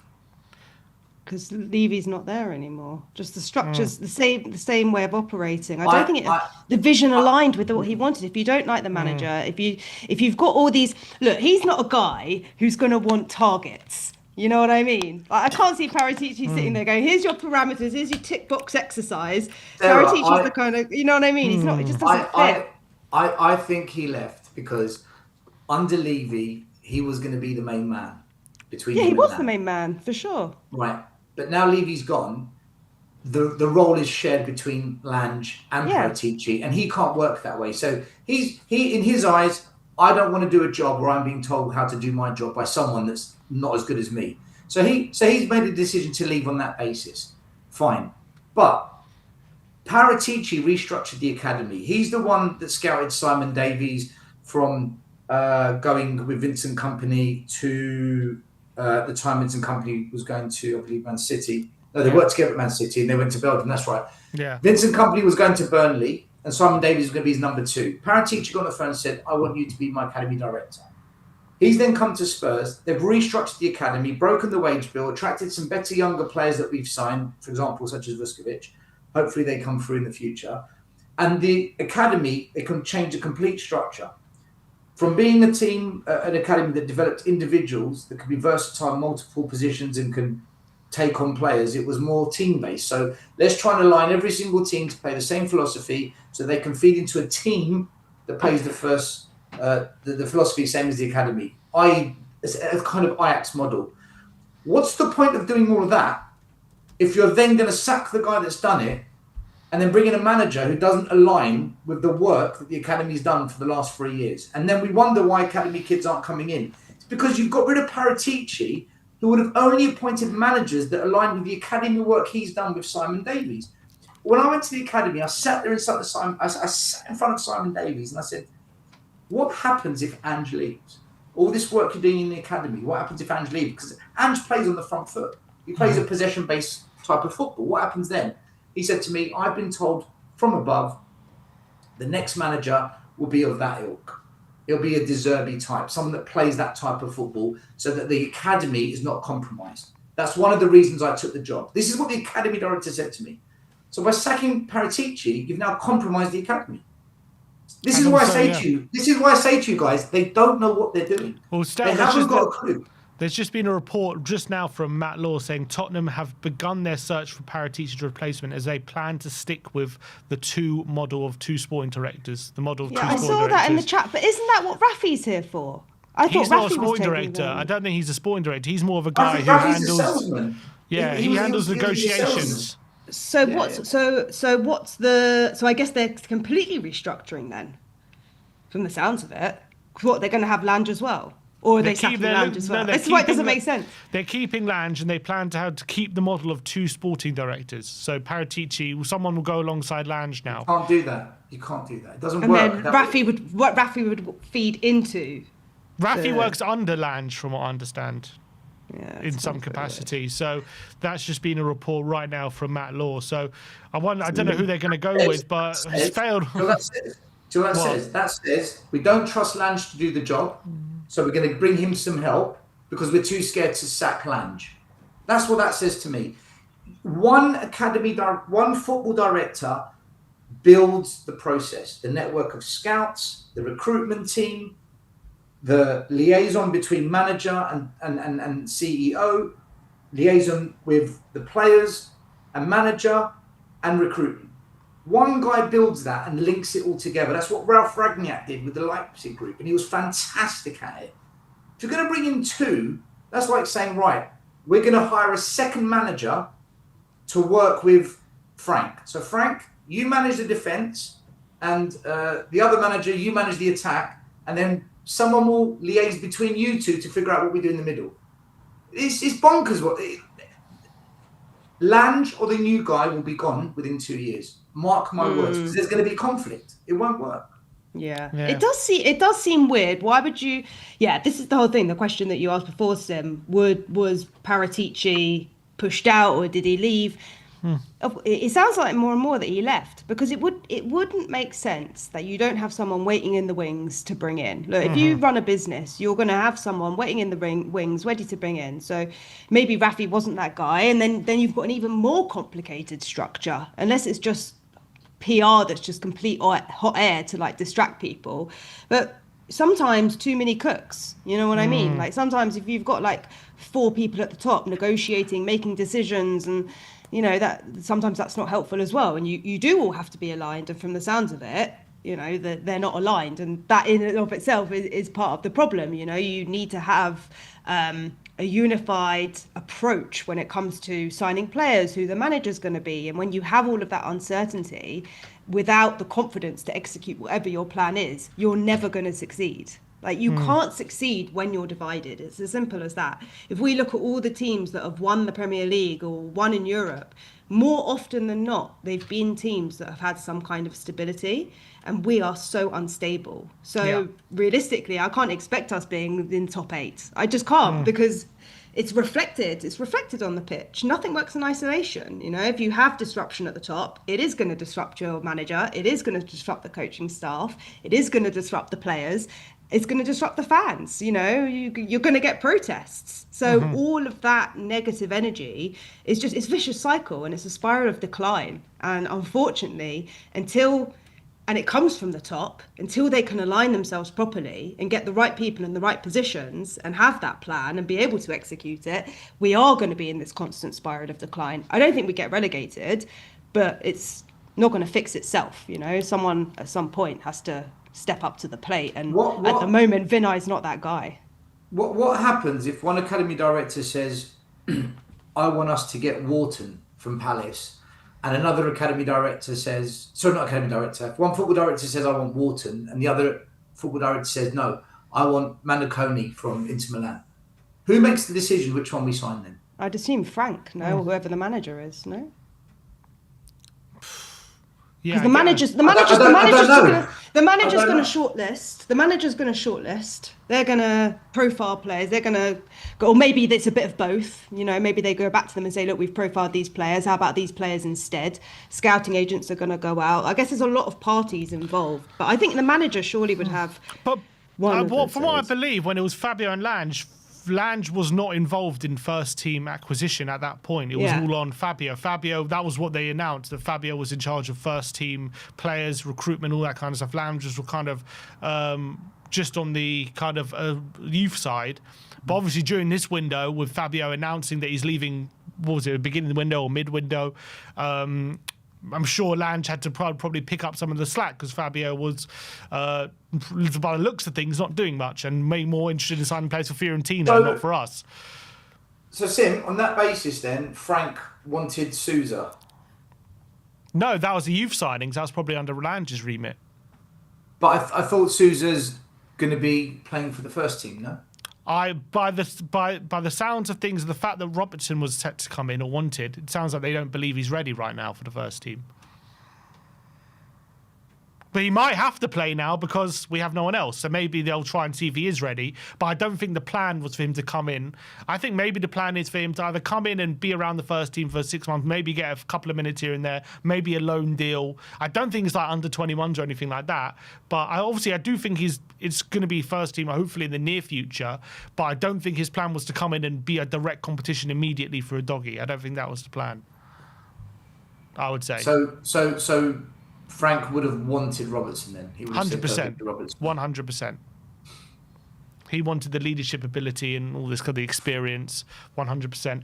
In terms of, I can see that. Go on, Sarah. Yeah. No, I can see that as well. Look, if you look at the bigger picture, we've lost not just Kane and Son. We've lost Dyer. We've lost Lloris. You've lost a lot of Højbjerg, you've lost a lot of players in the dressing room who have that experience. I'm not saying these players are like, you know, the best players in the world, but that experience, you can't pay for that. You know, that's something that's learnt over time. And so you do need to replace those figureheads in the dressing room. And look at the players we've brought in. Paulinho, how old's Paulinho? Late 20s. You've got Danso, who's late 20s. You've got Kolo Muani, who's 27. You know, you've got a Gallagher, who's also in his mid-20s. We haven't actually bought any young players so far other than Sousa. So, of course, last year we did that massive overhaul where we bought Bergvall and we bought Gray and we bought a lot of young players. So now the focus seems to have shifted. What we don't have is players in their prime. Maybe Gallagher was kind of one of them. But, yeah, I think that also plays into it. So, yeah, I agree. I think, you know, you need the experience. And I agree. I think Frank is the type of guy to recognise that is a gap in the squad just from his experience, I guess. I think we lack quality. I just think we lack quality. I don't mind if we sign a 21-year-old if he's quality. Like, look at Xavi Simons. He's young, but look at him. He's a top player. He's a very good player. I don't care if we sign 19-year-olds or 31-year-olds, as long as they're quality players. They can, within a month or so, you can see that they can kick ball. If they can do that, then I think yes. Because that automatically improves us in that position. But unfortunately, we still sign one good player, one average, one bad. One good player, one average, one bad. We still seem to do. Mawani has been shocking, absolutely shocking. He seems like he doesn't want to be here, doesn't it? But then Xavi Simons has been really, really good, especially recently. So. He seems like he's fighting, doesn't he, Xavi, to really like show those battling qualities, to show he's not just a flair player, but he actually can stick a boot in. But look, when we signed Paulinho and we signed Xavi Simons, I said Paulinho would be our best signing of the summer, and Xavi Simons is a really, really good player. Paulinho showed from day one, he is that six for us. He's solid at it. And he's versatile because he can play in the centre-back role. He did really well against Man City in the centre-back role. Xavi Simons, it's taken him a bit of time, but you can clearly see when we're attacking, he comes to life. He's aggressive. He wins the ball. He's got a pass on him. He's got a shot on him. When we're more defensive and pragmatic, it's like he's not on the pitch. It just doesn't work for him. So Xavi Simons and Paulinho, for me, are the two best signings we made. Kudus is good, but he got sussed out. And then that's it. Double up on him. He's got nothing. I think he needs support. He's asked to beat 3-4 players every time he gets the ball. Yeah. And that's the thing. I think that's a big problem. But look, I want to move on and just talk about, just the season ahead now. And we'll make this last topic. We'll talk about Thomas Frank as well himself. Sarah, for you, we've got massive 3 games coming up this month. We've got Newcastle. We got Man United on the weekend, Newcastle and Arsenal. In what is like a massive bid to try and turn this form around. Obviously, massive pressure on Frank, despite uptick in arguably performances and a few better results. We actually are unbeaten in 4, incredibly, when looking at that. For you, given we're in the midst of an injury crisis and we're playing, we only have like 13 fit players. Hopefully Romero and Van de Ven make the weekend.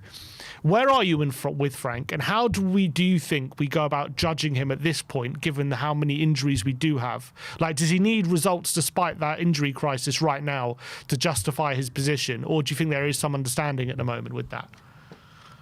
So for me personally, I'm a season ticket holder. I go to every game. So I think, as someone who goes to every game and has to sit through a lot of the dross and watch a lot of the dross that we pull out week on week, look, it's not a great watch. Part of it is down to tactics. Part of it's down to personnel. And I do think that sometimes it just takes time. I know that a lot of fans have run out of patience. And I know that we kind of want everything to just stick and just to continue with season 3 as if none of this ever happened. But the reality is we are rebuilding again. We are at season 1. And given the mess and the state of the squad at the beginning of the season, I'm willing to give Frank some grace. And I know people don't like that, they don't agree with me, and that's absolutely fine. We don't have to agree. We can be divided by opinion and united by Spurs, So I am willing to give him grace until the end of the season. I said at the beginning of this season, he needed at least 2 to 3 transfer windows. And given that we've done nothing in this transfer window, he most definitely needs the summer transfer window. Do I think he's going to be the guy to take us forward and win trophies and everything at this moment in time? No, I don't. However, if he was to get us into some kind of European football, if he was to get us to a quarter-final, if he was to turn it around, if we were to see the players come on side and he can win the fans back on side, maybe I would say, you know what, give him another season. Because nothing changes overnight. And look, we have become very jaded with the manager situation.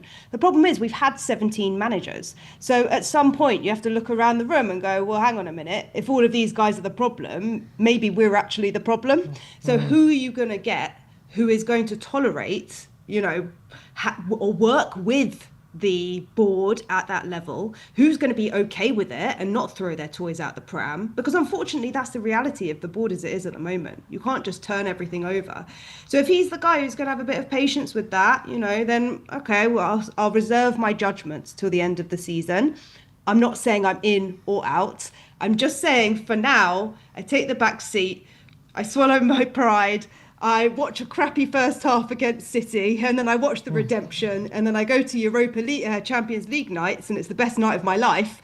And I'm like, how are these two different teams? How are they two different audiences? Because the stadium, the fans are completely different on Champions League nights. They are. It is a team of two halves. Completely, those fans that go on Champions League nights, they're more students. They're not ticket holders who have been going for decades and decades, who have become jaded. There is a different atmosphere, and this is a topic that I've talked on extensively. But for me, I think there is a difference. And so, look, I'm willing to give him some grace if I can see that the players are on board with it and they're performing for the manager. Then I would say give him another window, and then okay, we have to figure it out after that. But you can't keep building the foundations of your house and then knocking the foundations down, because you're never going to build the house. You know, you're never going to put the furniture inside. It is always going to be an empty shell. And at the moment, unfortunately, until we stick with someone and we actually back it, we're never going to see the fruits of the labour that they've put in. You're just not. It's going to keep going like this for seasons. For you, Stel, I know you've been not happy with Frank. I've not been happy with Frank for a lot of the season. But at the current moment, with the transfer window over, no one new signing, we've lost Johnson, you know, a lot of problems there, injury crisis. I think 8 long-term injuries currently within the squad. And I think on top of that, you got Porro, Spence out for a month. You got Van de Ven and Romero, who are struggling at the moment. Is there a bit of grace you give him at the moment with what's going on? Or does he need results for you right now to change your opinion? Ange never got any grace. Ange got blamed for all the injuries. So He got 2 seasons. yeah, and he finished 5th in his first one. Well, the season's not over yet. People are saying we finished One 14th. minute, The season's not over. We could win 2 games and we could go 10th. Are you publicly stating we're going to finish 5th this season? Not fifth, but I do think that we can, if we can go on a run. Look, I don't think we lose these next 3 games. I think we can take points from it. I think with Thomas, We've got more chance of getting points against United than we do against Fulham. Let's be honest. Yeah, you're probably right about that. Man United they're gonna beat us. They haven't beat us in 3 seasons. They haven't beat us in 3 seasons. I don't look at past results to determine the future results, because things change, right? For me, coming off the Man United result, we can discuss that after if Sim wants. With Thomas Frank, that's the question you asked me. I think Thomas Frank is a manager. If you throw £400 million at him, he'll get us top 4 and make us a top 4 team. I have no doubt about that. If that's what fans want, to be a top 4 team and kind of sit there, then keep Frank. If you want a team that's going to be exciting to watch and actually win trophies, then for me, Frank is not that guy. He's never won anything in his career, 14 years, and he's never been taught by anyone who is of a level that has won trophies to learn from, which is why I hate the comparison of Arteta and Frank. They're 2 completely different managers, 2 completely different coaching careers. For me, I think Frank is good, but I don't like his football. I prefer a manager that's more braver, that plays a more attacking, progressive game. Yes, that manager has to also not neglect defending, which was Ange's biggest flaw. But for me, I don't find Frank a balanced manager. I think he's reactionary. Whenever we go 2-0 down, the shackles come off and then we suddenly look like we can play football. It's happened too many times. I do think, though, if you give him the money, he'll make us a top 4 team. But I want us to push on from that. I had that with Redknapp. I had that with Poch, just being that top 4 team. I want to push on from that. And I want a manager that's going to be of that ilk. That's my personal take on it. Again, it depends what you want as a fan. Do you just want to be in that big 4 again? Or do you actually want to get to those heights that we just narrowly fell short of with Pochettino? I want to get back to that Poch, but get it over the line. And for me, Frank is not that man to do it. But he can build us a team for the next guy to take over, though. I do believe Frank can do that. Would you at this point, are you giving him to the end of the season, though? There's no choice. He's not going anywhere. We have to. It's not a choice. He's not. They're not going to sack him. But we are, I think, right now in the league, 2 wins in 15, aren't we? I think 2 wins since October, which was the Brentford game, and in the league anyway, Brentford game and the Palace game. You know, if West Ham, they're showing signs of life over there, and 2 wins and then they were 2-0 up against Chelsea. They're not going to win 4 more games than us, Sim. They're not going to win 4 more games. We've only won 2 in the last 15. They're not going to win 4. How Yeah, scary- they've got to win 4 more games than us. They've got 21 goal difference. 3 is not enough for them. They need 3 and a draw. I agree with Sarah. I don't believe we'll get relegated. I do believe we can get into a mild version of a relegation battle. I don't think Spurs are going down. The next couple of games, I think we lose to United. I think we beat Newcastle, and then we lose to Arsenal. Probably beat Palace and struggle against Fulham, something like that. But we'll get maybe 1 win, 2 losses, draw, and we'll just somehow stay in that 14th, 15th, 12th bracket around there, and that's what we are. For you, Sarah, how do you think he manages this injury crisis? Do you think we're going to see some more creative decisions like, we've seen Paulinho at centre-back recently, Gray at right-back. Do you think he's been quite good at finding solutions to the current injury crisis? I don't know if I'd call that good playing Archie Gray on right wing, would you? I don't know. Look, Archie Gray, look, bless him. Look, the guy's played every position on the pitch, Archie Gray. Is he going to be a very good midfielder for us? Yes. But I don't think, unfortunately, he himself has had the consistency to be in the same position and play with the same personnel week in, week out in order to get the best out of him so far. He's got the potential, but playing him at right back is not the solution for either him or the squad. He's a stopgap, and Frank is doing the best with what he's got. We didn't bring in the players. Players are injured. Hopefully, Porro's going to be back, 2-3 weeks. They said around the North London derby, hopefully. Yeah, that probably means after then. We've heard it all before. The same as Richie. Yeah, we'll be out for 7 weeks. 7 months later, Richie's still out. That's just standard. We're so used to it now. So I think, look, Frank's got a very tough job, and some of the decisions he's making probably wouldn't have happened unless he was put in this position. And he's not the first manager to be under that kind of pressure. We saw that last year with Ange. So would you rather... Well, Danso's out for the rest of the season, but would you rather a Paulinho-Dragusin centre-back pairing, or would you rather a Davis-Gray centre-back pairing? It's the same situation, different season. So ultimately, the manager is always the fall guy. Unfortunately, they are always the scapegoat for ENIC. And so he's dealing the hand that he's been dealt. And is it the best formation? Probably not. Is it the most exciting football? Probably not. Can I see Odegaard and Xavi getting more into their stride, clicking more? Yes, and I think having Solanke on the pitch absolutely makes a difference. I know Stel said earlier that we don't have a striker that can make the ball stick. I agree. Richarlison, he can't make the ball stick, but he can score. Dominic Solanke can do both on a good day. And the question is, can he keep enough rotation in the squad to keep players who are coming back like Solanke on the pitch? And unfortunately, that means making tough decisions that fans don't like playing Kolo Muani, because we know Muani's not good enough. But if you're going to keep Solanke fit, you can't play him 90 minutes in and out of every single game. It's player welfare, so there's a balance, and I think it is a fine line. And unfortunately, he's doing the best with what he's got. From what that's my read. Sarah, 1 second. Thomas Frank chose to drop Matthias Tell for Muani in the Champions League, right? That was his choice. Yeah. So there are choices. He chooses to start Muani instead of Odegaard against Man City. For me, there are... Do you know, what it is with Frank that frustrates me with him? He was meant to be this masterful tactician, someone that reads the game and knows how to play the right chess piece at the right time. And this is how, they call him the professor. I wasn't happy with the decision he made in the last 10 minutes of the Super Cup. Okay, it's the Super Cup. Then there was a game where I think it was Fulham. I think it was Fulham. Or was it Villa? I can't remember. It was Aston Villa. No, beg your pardon. It was the Newcastle away game where he rested a couple of players to go all out. In the Carabao Cup. Yeah. And then we put in the most horrendous performance against Chelsea. I thought, well, that wasn't the smartest move.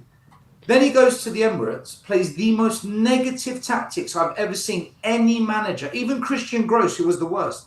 He got a draw against Arsenal with the worst Spurs team ever. We go up there and just basically surrender to Arsenal. He didn't even try to even give it a go. And then I thought to myself, why would you do that? But the icing on the cake for me was against Forest. We're 2-0 down. And he'd proven that season he can come back from that. We were 2-0 down against Brighton. Second half, came back 2-2. We could have won it.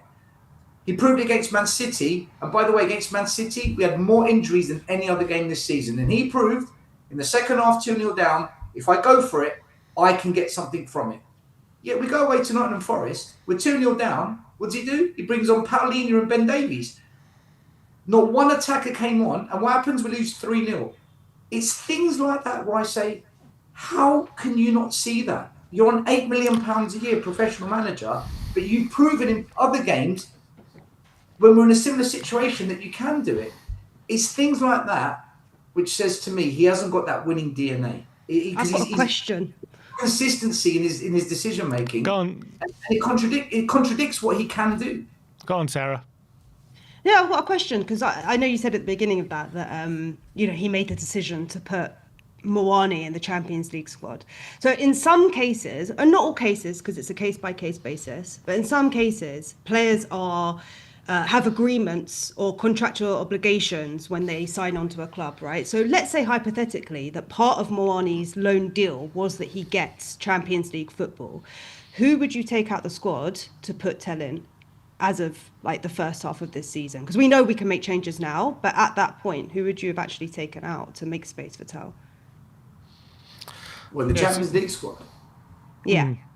Because you said he put in Moani and he's not very good, but he didn't put in Tell, and that was a poor decision.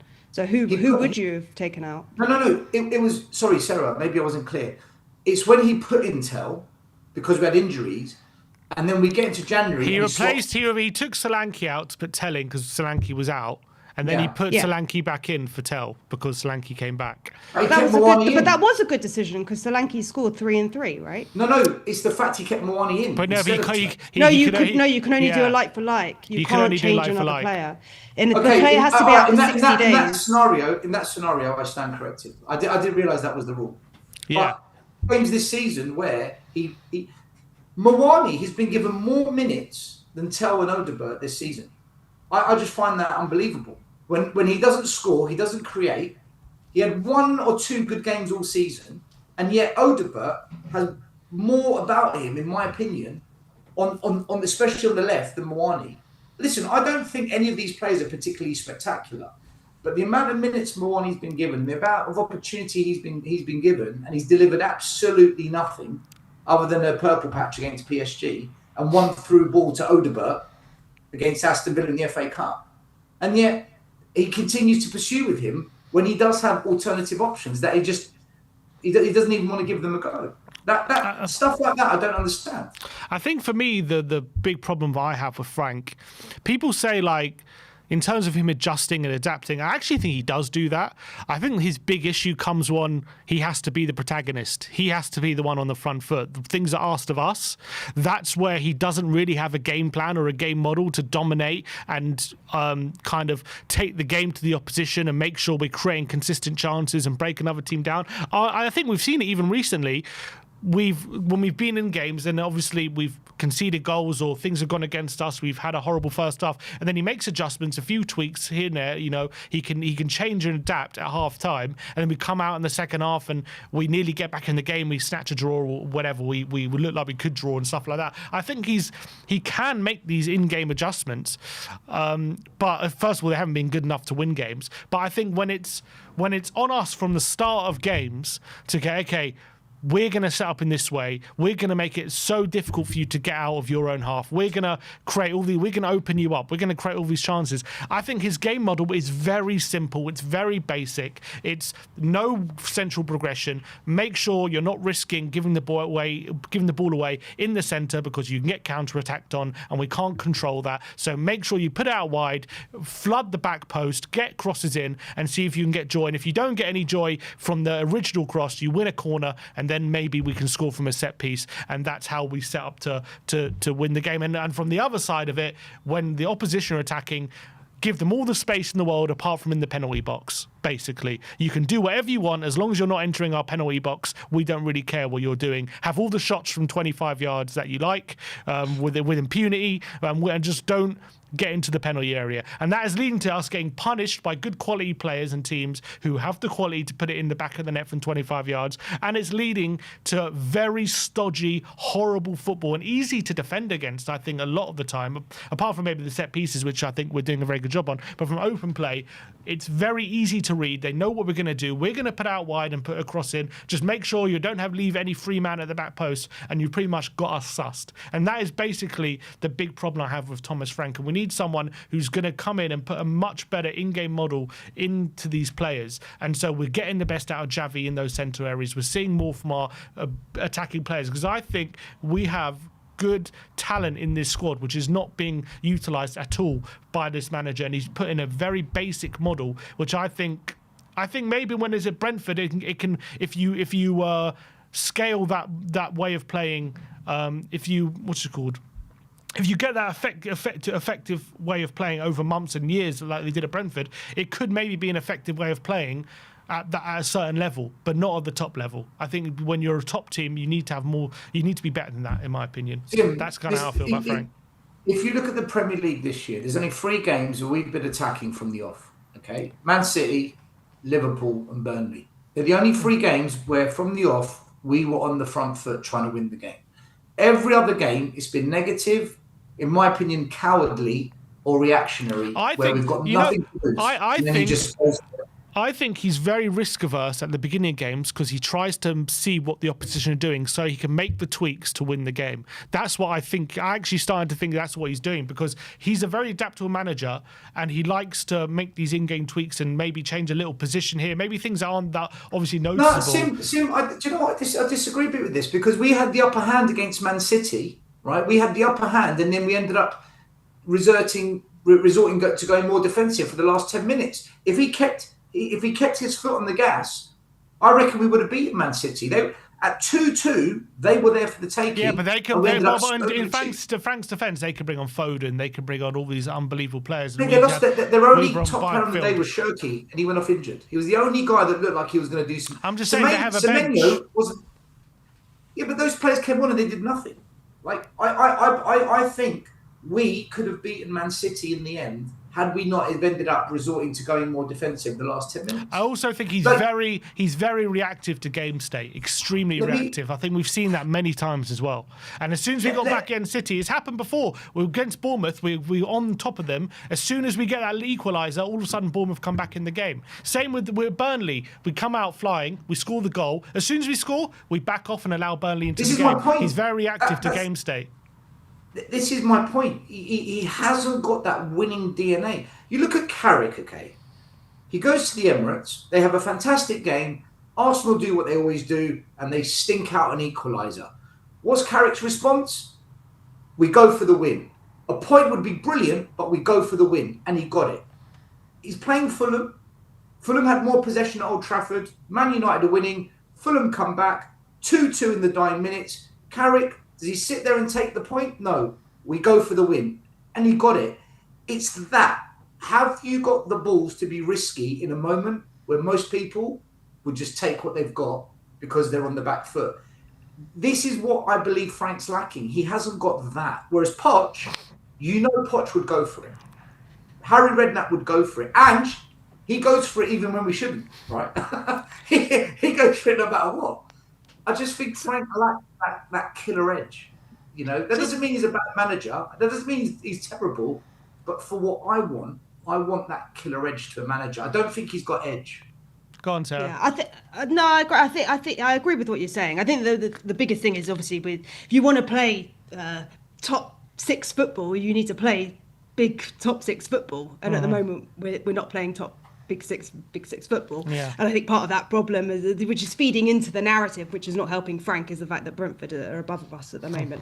But my question is do you think that, because from what I've seen, I completely agree with what you're saying, Sim, in terms of like the change in game state play and very reactive, because from what I've seen from our Champions League games and the performance that we have in those games, we played FC Copenhagen, when we played Frankfurt, when we played Dortmund, we did start on the front foot. Now, I get that the intensity and the physicality is different to the Premier League, but just in terms of style of play, we did start on the front foot. So do you think there are different tactics that are happening across maybe Premier League games and Champions League games, and like maybe why he's making those selections, or is that just down to the nature of the competitions? I think most home games, I think he'll want to. I think it's a very clear pattern. We have a very quick first 10 to 15 minutes, really go at them, then settle back into our game and kind of just be very risk averse. And sometimes we're 1-0 up at that point, and sometimes we're not. But I think against maybe in the European games, we can be that little bit more physical because we have such a physical advantage, I feel, in these European games than we do in the Premier League, where I feel there's a lot even. Obviously, in those European games that you're talking about, against Dortmund, first of all, they went down to 10 men. And then in the second half, we did drop back completely. I thought we were just playing, we just basically just looked to see out the 2-0, which I think is fair enough given the circumstances of injuries, but we didn't hold that intensity for the whole game. We did it for basically 45. Against Frankfurt, I think we did a good job, but again, we are playing against a Frankfurt team which was already out the competition, was resting a bunch of players, so maybe what was their motivation really in that game? So we didn't have to it wasn't a big effort. Well, I'm not saying we didn't try, but I don't think it was like a crazy effort for us to dominate them and kind of physically keep on them for most of the game, considering they were checked out, it seemed to me, for me, and we had the physical advantage on top of that as well. So I do think there are definitely differences. I think we saw that last year as well in Europe. I think because the Premier League, I think the biggest advantage it has over the other leagues, I think, is physical. I think physically they completely dominate the other leagues, like massively. I think because the Premier League has trended in the last few years especially into being a lot more, you need to be physically dominant. It's not enough just to be technical, you have to have that baseline physicality as well. We're taking all the best physical players from across across Europe, essentially all the European teams, and it's led to the Premier League being not only this financial behemoth but also this physical behemoth as well. You see at Arsenal, every player now 6 foot, like really powerful running as well, amazing stamina. That is what most Premier League teams are looking for at the moment. So I think when we're comparing our league to the other leagues, it's just physically in another level, I feel. Yeah, I guess I was talking more about like tactically, because I guess there's obviously, if we're saying that we don't start as on the front foot in the Premier League, like it's unfair to say that that's not in Frank's style to do that, because we are showing that we do that. So. Yeah, I think we have done. It's it's an interesting one. Yeah, we have done it in quite a few games. I think there's a definite clear pattern in a lot of games. Because we see see moments of it, and then we get the hope, and we're like, oh, we can play like that. I think first 10 minutes, I think it's a clear pattern. First 10 minutes, we have a bit of a go, and then we drop back. I think that must be. Yeah. I don't know if it's a plan to like go at them and then stick on them. I think it's a clear plan. See if we can get an early goal, get ourselves ahead. But if not, we drop back anyway. I think either way, we seem to drop back right after 10 minutes. I think in Europe, it's two things. First of all, the level of competition is far less than what we play in the Premier League. That's why 5 teams finished in the top 8. The Champions League all came from the Premier League. The fact that Spurs came 4th is ridiculous. It's absolutely absurd. But that's the level of European football at the moment. I think the biggest factor is in Europe, you get a lot more space and time on the ball, so it allows our players to play. Whereas in the Premier League, a lot of teams will have a low block or squeeze the game, which means that you can't really misplace too many passes because they'll capitalise on it. Whereas in Europe, you can, if you look against Frankfurt in the first half, the amount of misplaced passes we made were ridiculous. They didn't punish us once. Our passing was awful in that first half, but we got away with it. In the Premier League, even Burnley capitalised on it and scored. So I think European football is just different because they play different and they give us more space to play football. Whereas in the Premier League, you don't really get that much space to play. That's also another big point. I think Anthony Gordon was asked about this in a press conference, what the big difference is. And he says because you're in the Champions League, you're playing against teams, obviously, who are doing very well in their league. They're confident. They believe they can come out and win these games.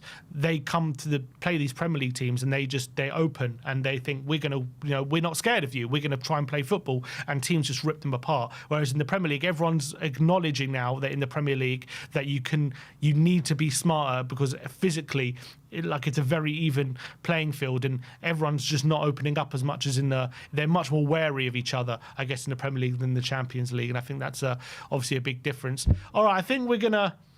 And is Sarah frozen? Oh, she's back. No, I'm back. I did good. have one final question, Go Tim. on. If I can, I know this is your show, but I have a question. Please do. You know this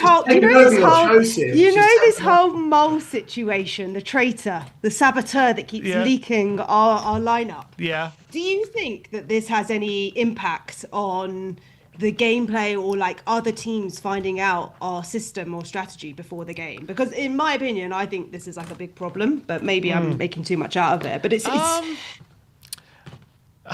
first of all, do we think every rival club is following all the Tottenham ITKs? Maybe they are.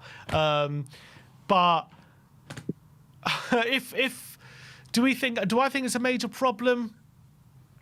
Like if the team you're playing finds out 2 days before how you're setting up, like does that have any impact on like tactics? Like, because you go into a game and then you're like, okay, well, we know who's playing on the left wing, so we've already got our plan, but now we can adapt to this. I don't know. It's just because it's a recurring thing. This has been going on for like a couple of seasons now. So, look, it can't be helping. So I'm just curious if that is. Well, look, Arteta keeps injury news very close to his chest pre-match, I guess, for a reason. You've got to say, I think it probably does have an impact. I wouldn't say.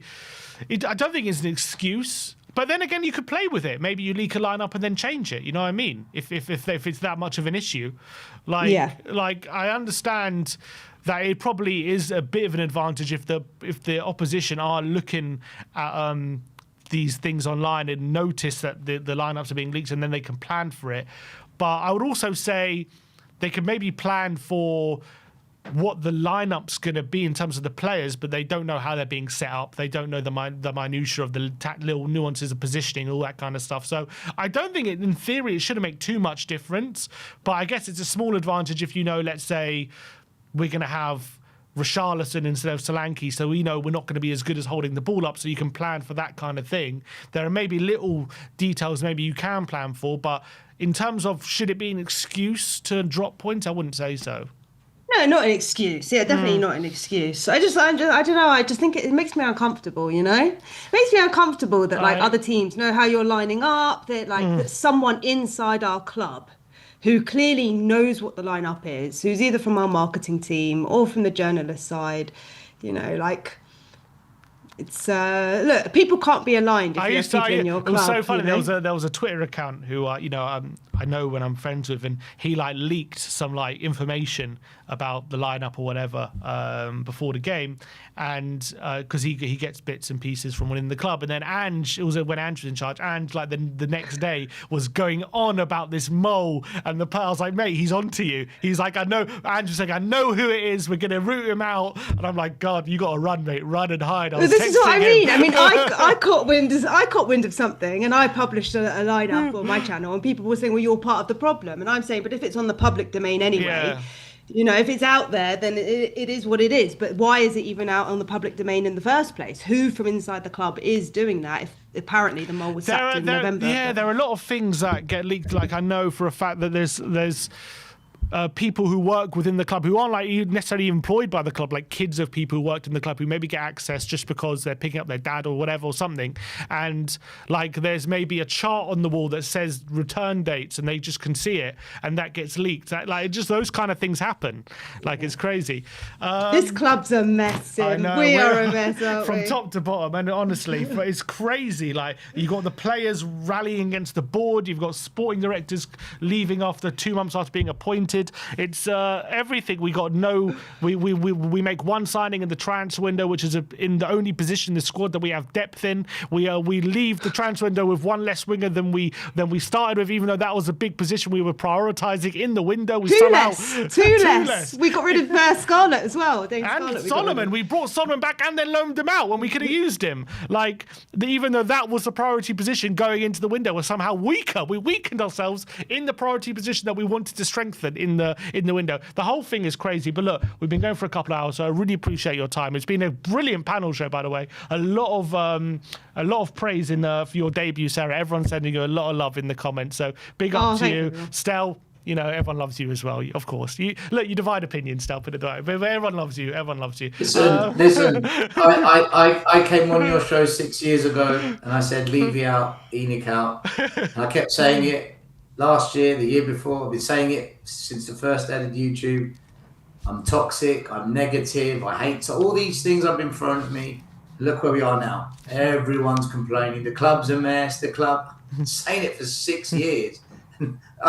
I'm worn out. Listen, it's good to see good quality female Spurs content creators. We need more, so get Sarah on more. I think Sarah stands. Spurs, please go on, Stel. I was going to say you should team up with Queen Ellie and do a collaboration, because she used to play for the Spurs ladies. She knows her stuff, and I think you two together, a couple of shows, I think it would be good stuff. Awesome. There you go. I'll go have a hump. Networking, already networking. Sarah, go plug yourself. Where can people follow you? Spurs from the Stands. It's our 1 month anniversary tomorrow. So I've only been doing this for a month. So it will get better. But yeah, appreciate all the love and the support. And I'm sorry about the results. If only we could channel this energy onto the pitch and make Spurs play better. But unfortunately, we are what we are at the moment. So yeah, Spurs from the Stands. Yeah, the link to her channel is in the title. So if you want to go, give her a follow, give her a subscribe, show some love. She's a brilliant content creator, really new to the scene. So really great to have you on the show, and keep doing what you're doing. And Stel, Spurs Corner titles in the description as well. Much coming on Spurs Corner coming up. Yeah, we're live tonight at 8 o'clock. I wonder what we're going to talk about. I'm sure. I wonder. Big question marks. Big up to you. Go show Stel some love as well on the Spurs Corner. Link is in the title. Big up to you guys. Thanks for your time. Thank you for coming on the show. Big up to everyone in the chat for joining on the panel show. We'll see you all very, very soon. Ben is back in the studio tomorrow, so you got that to look forward to. We'll see you soon. Like, subscribe, and comment. And as always, come on, you Spurs.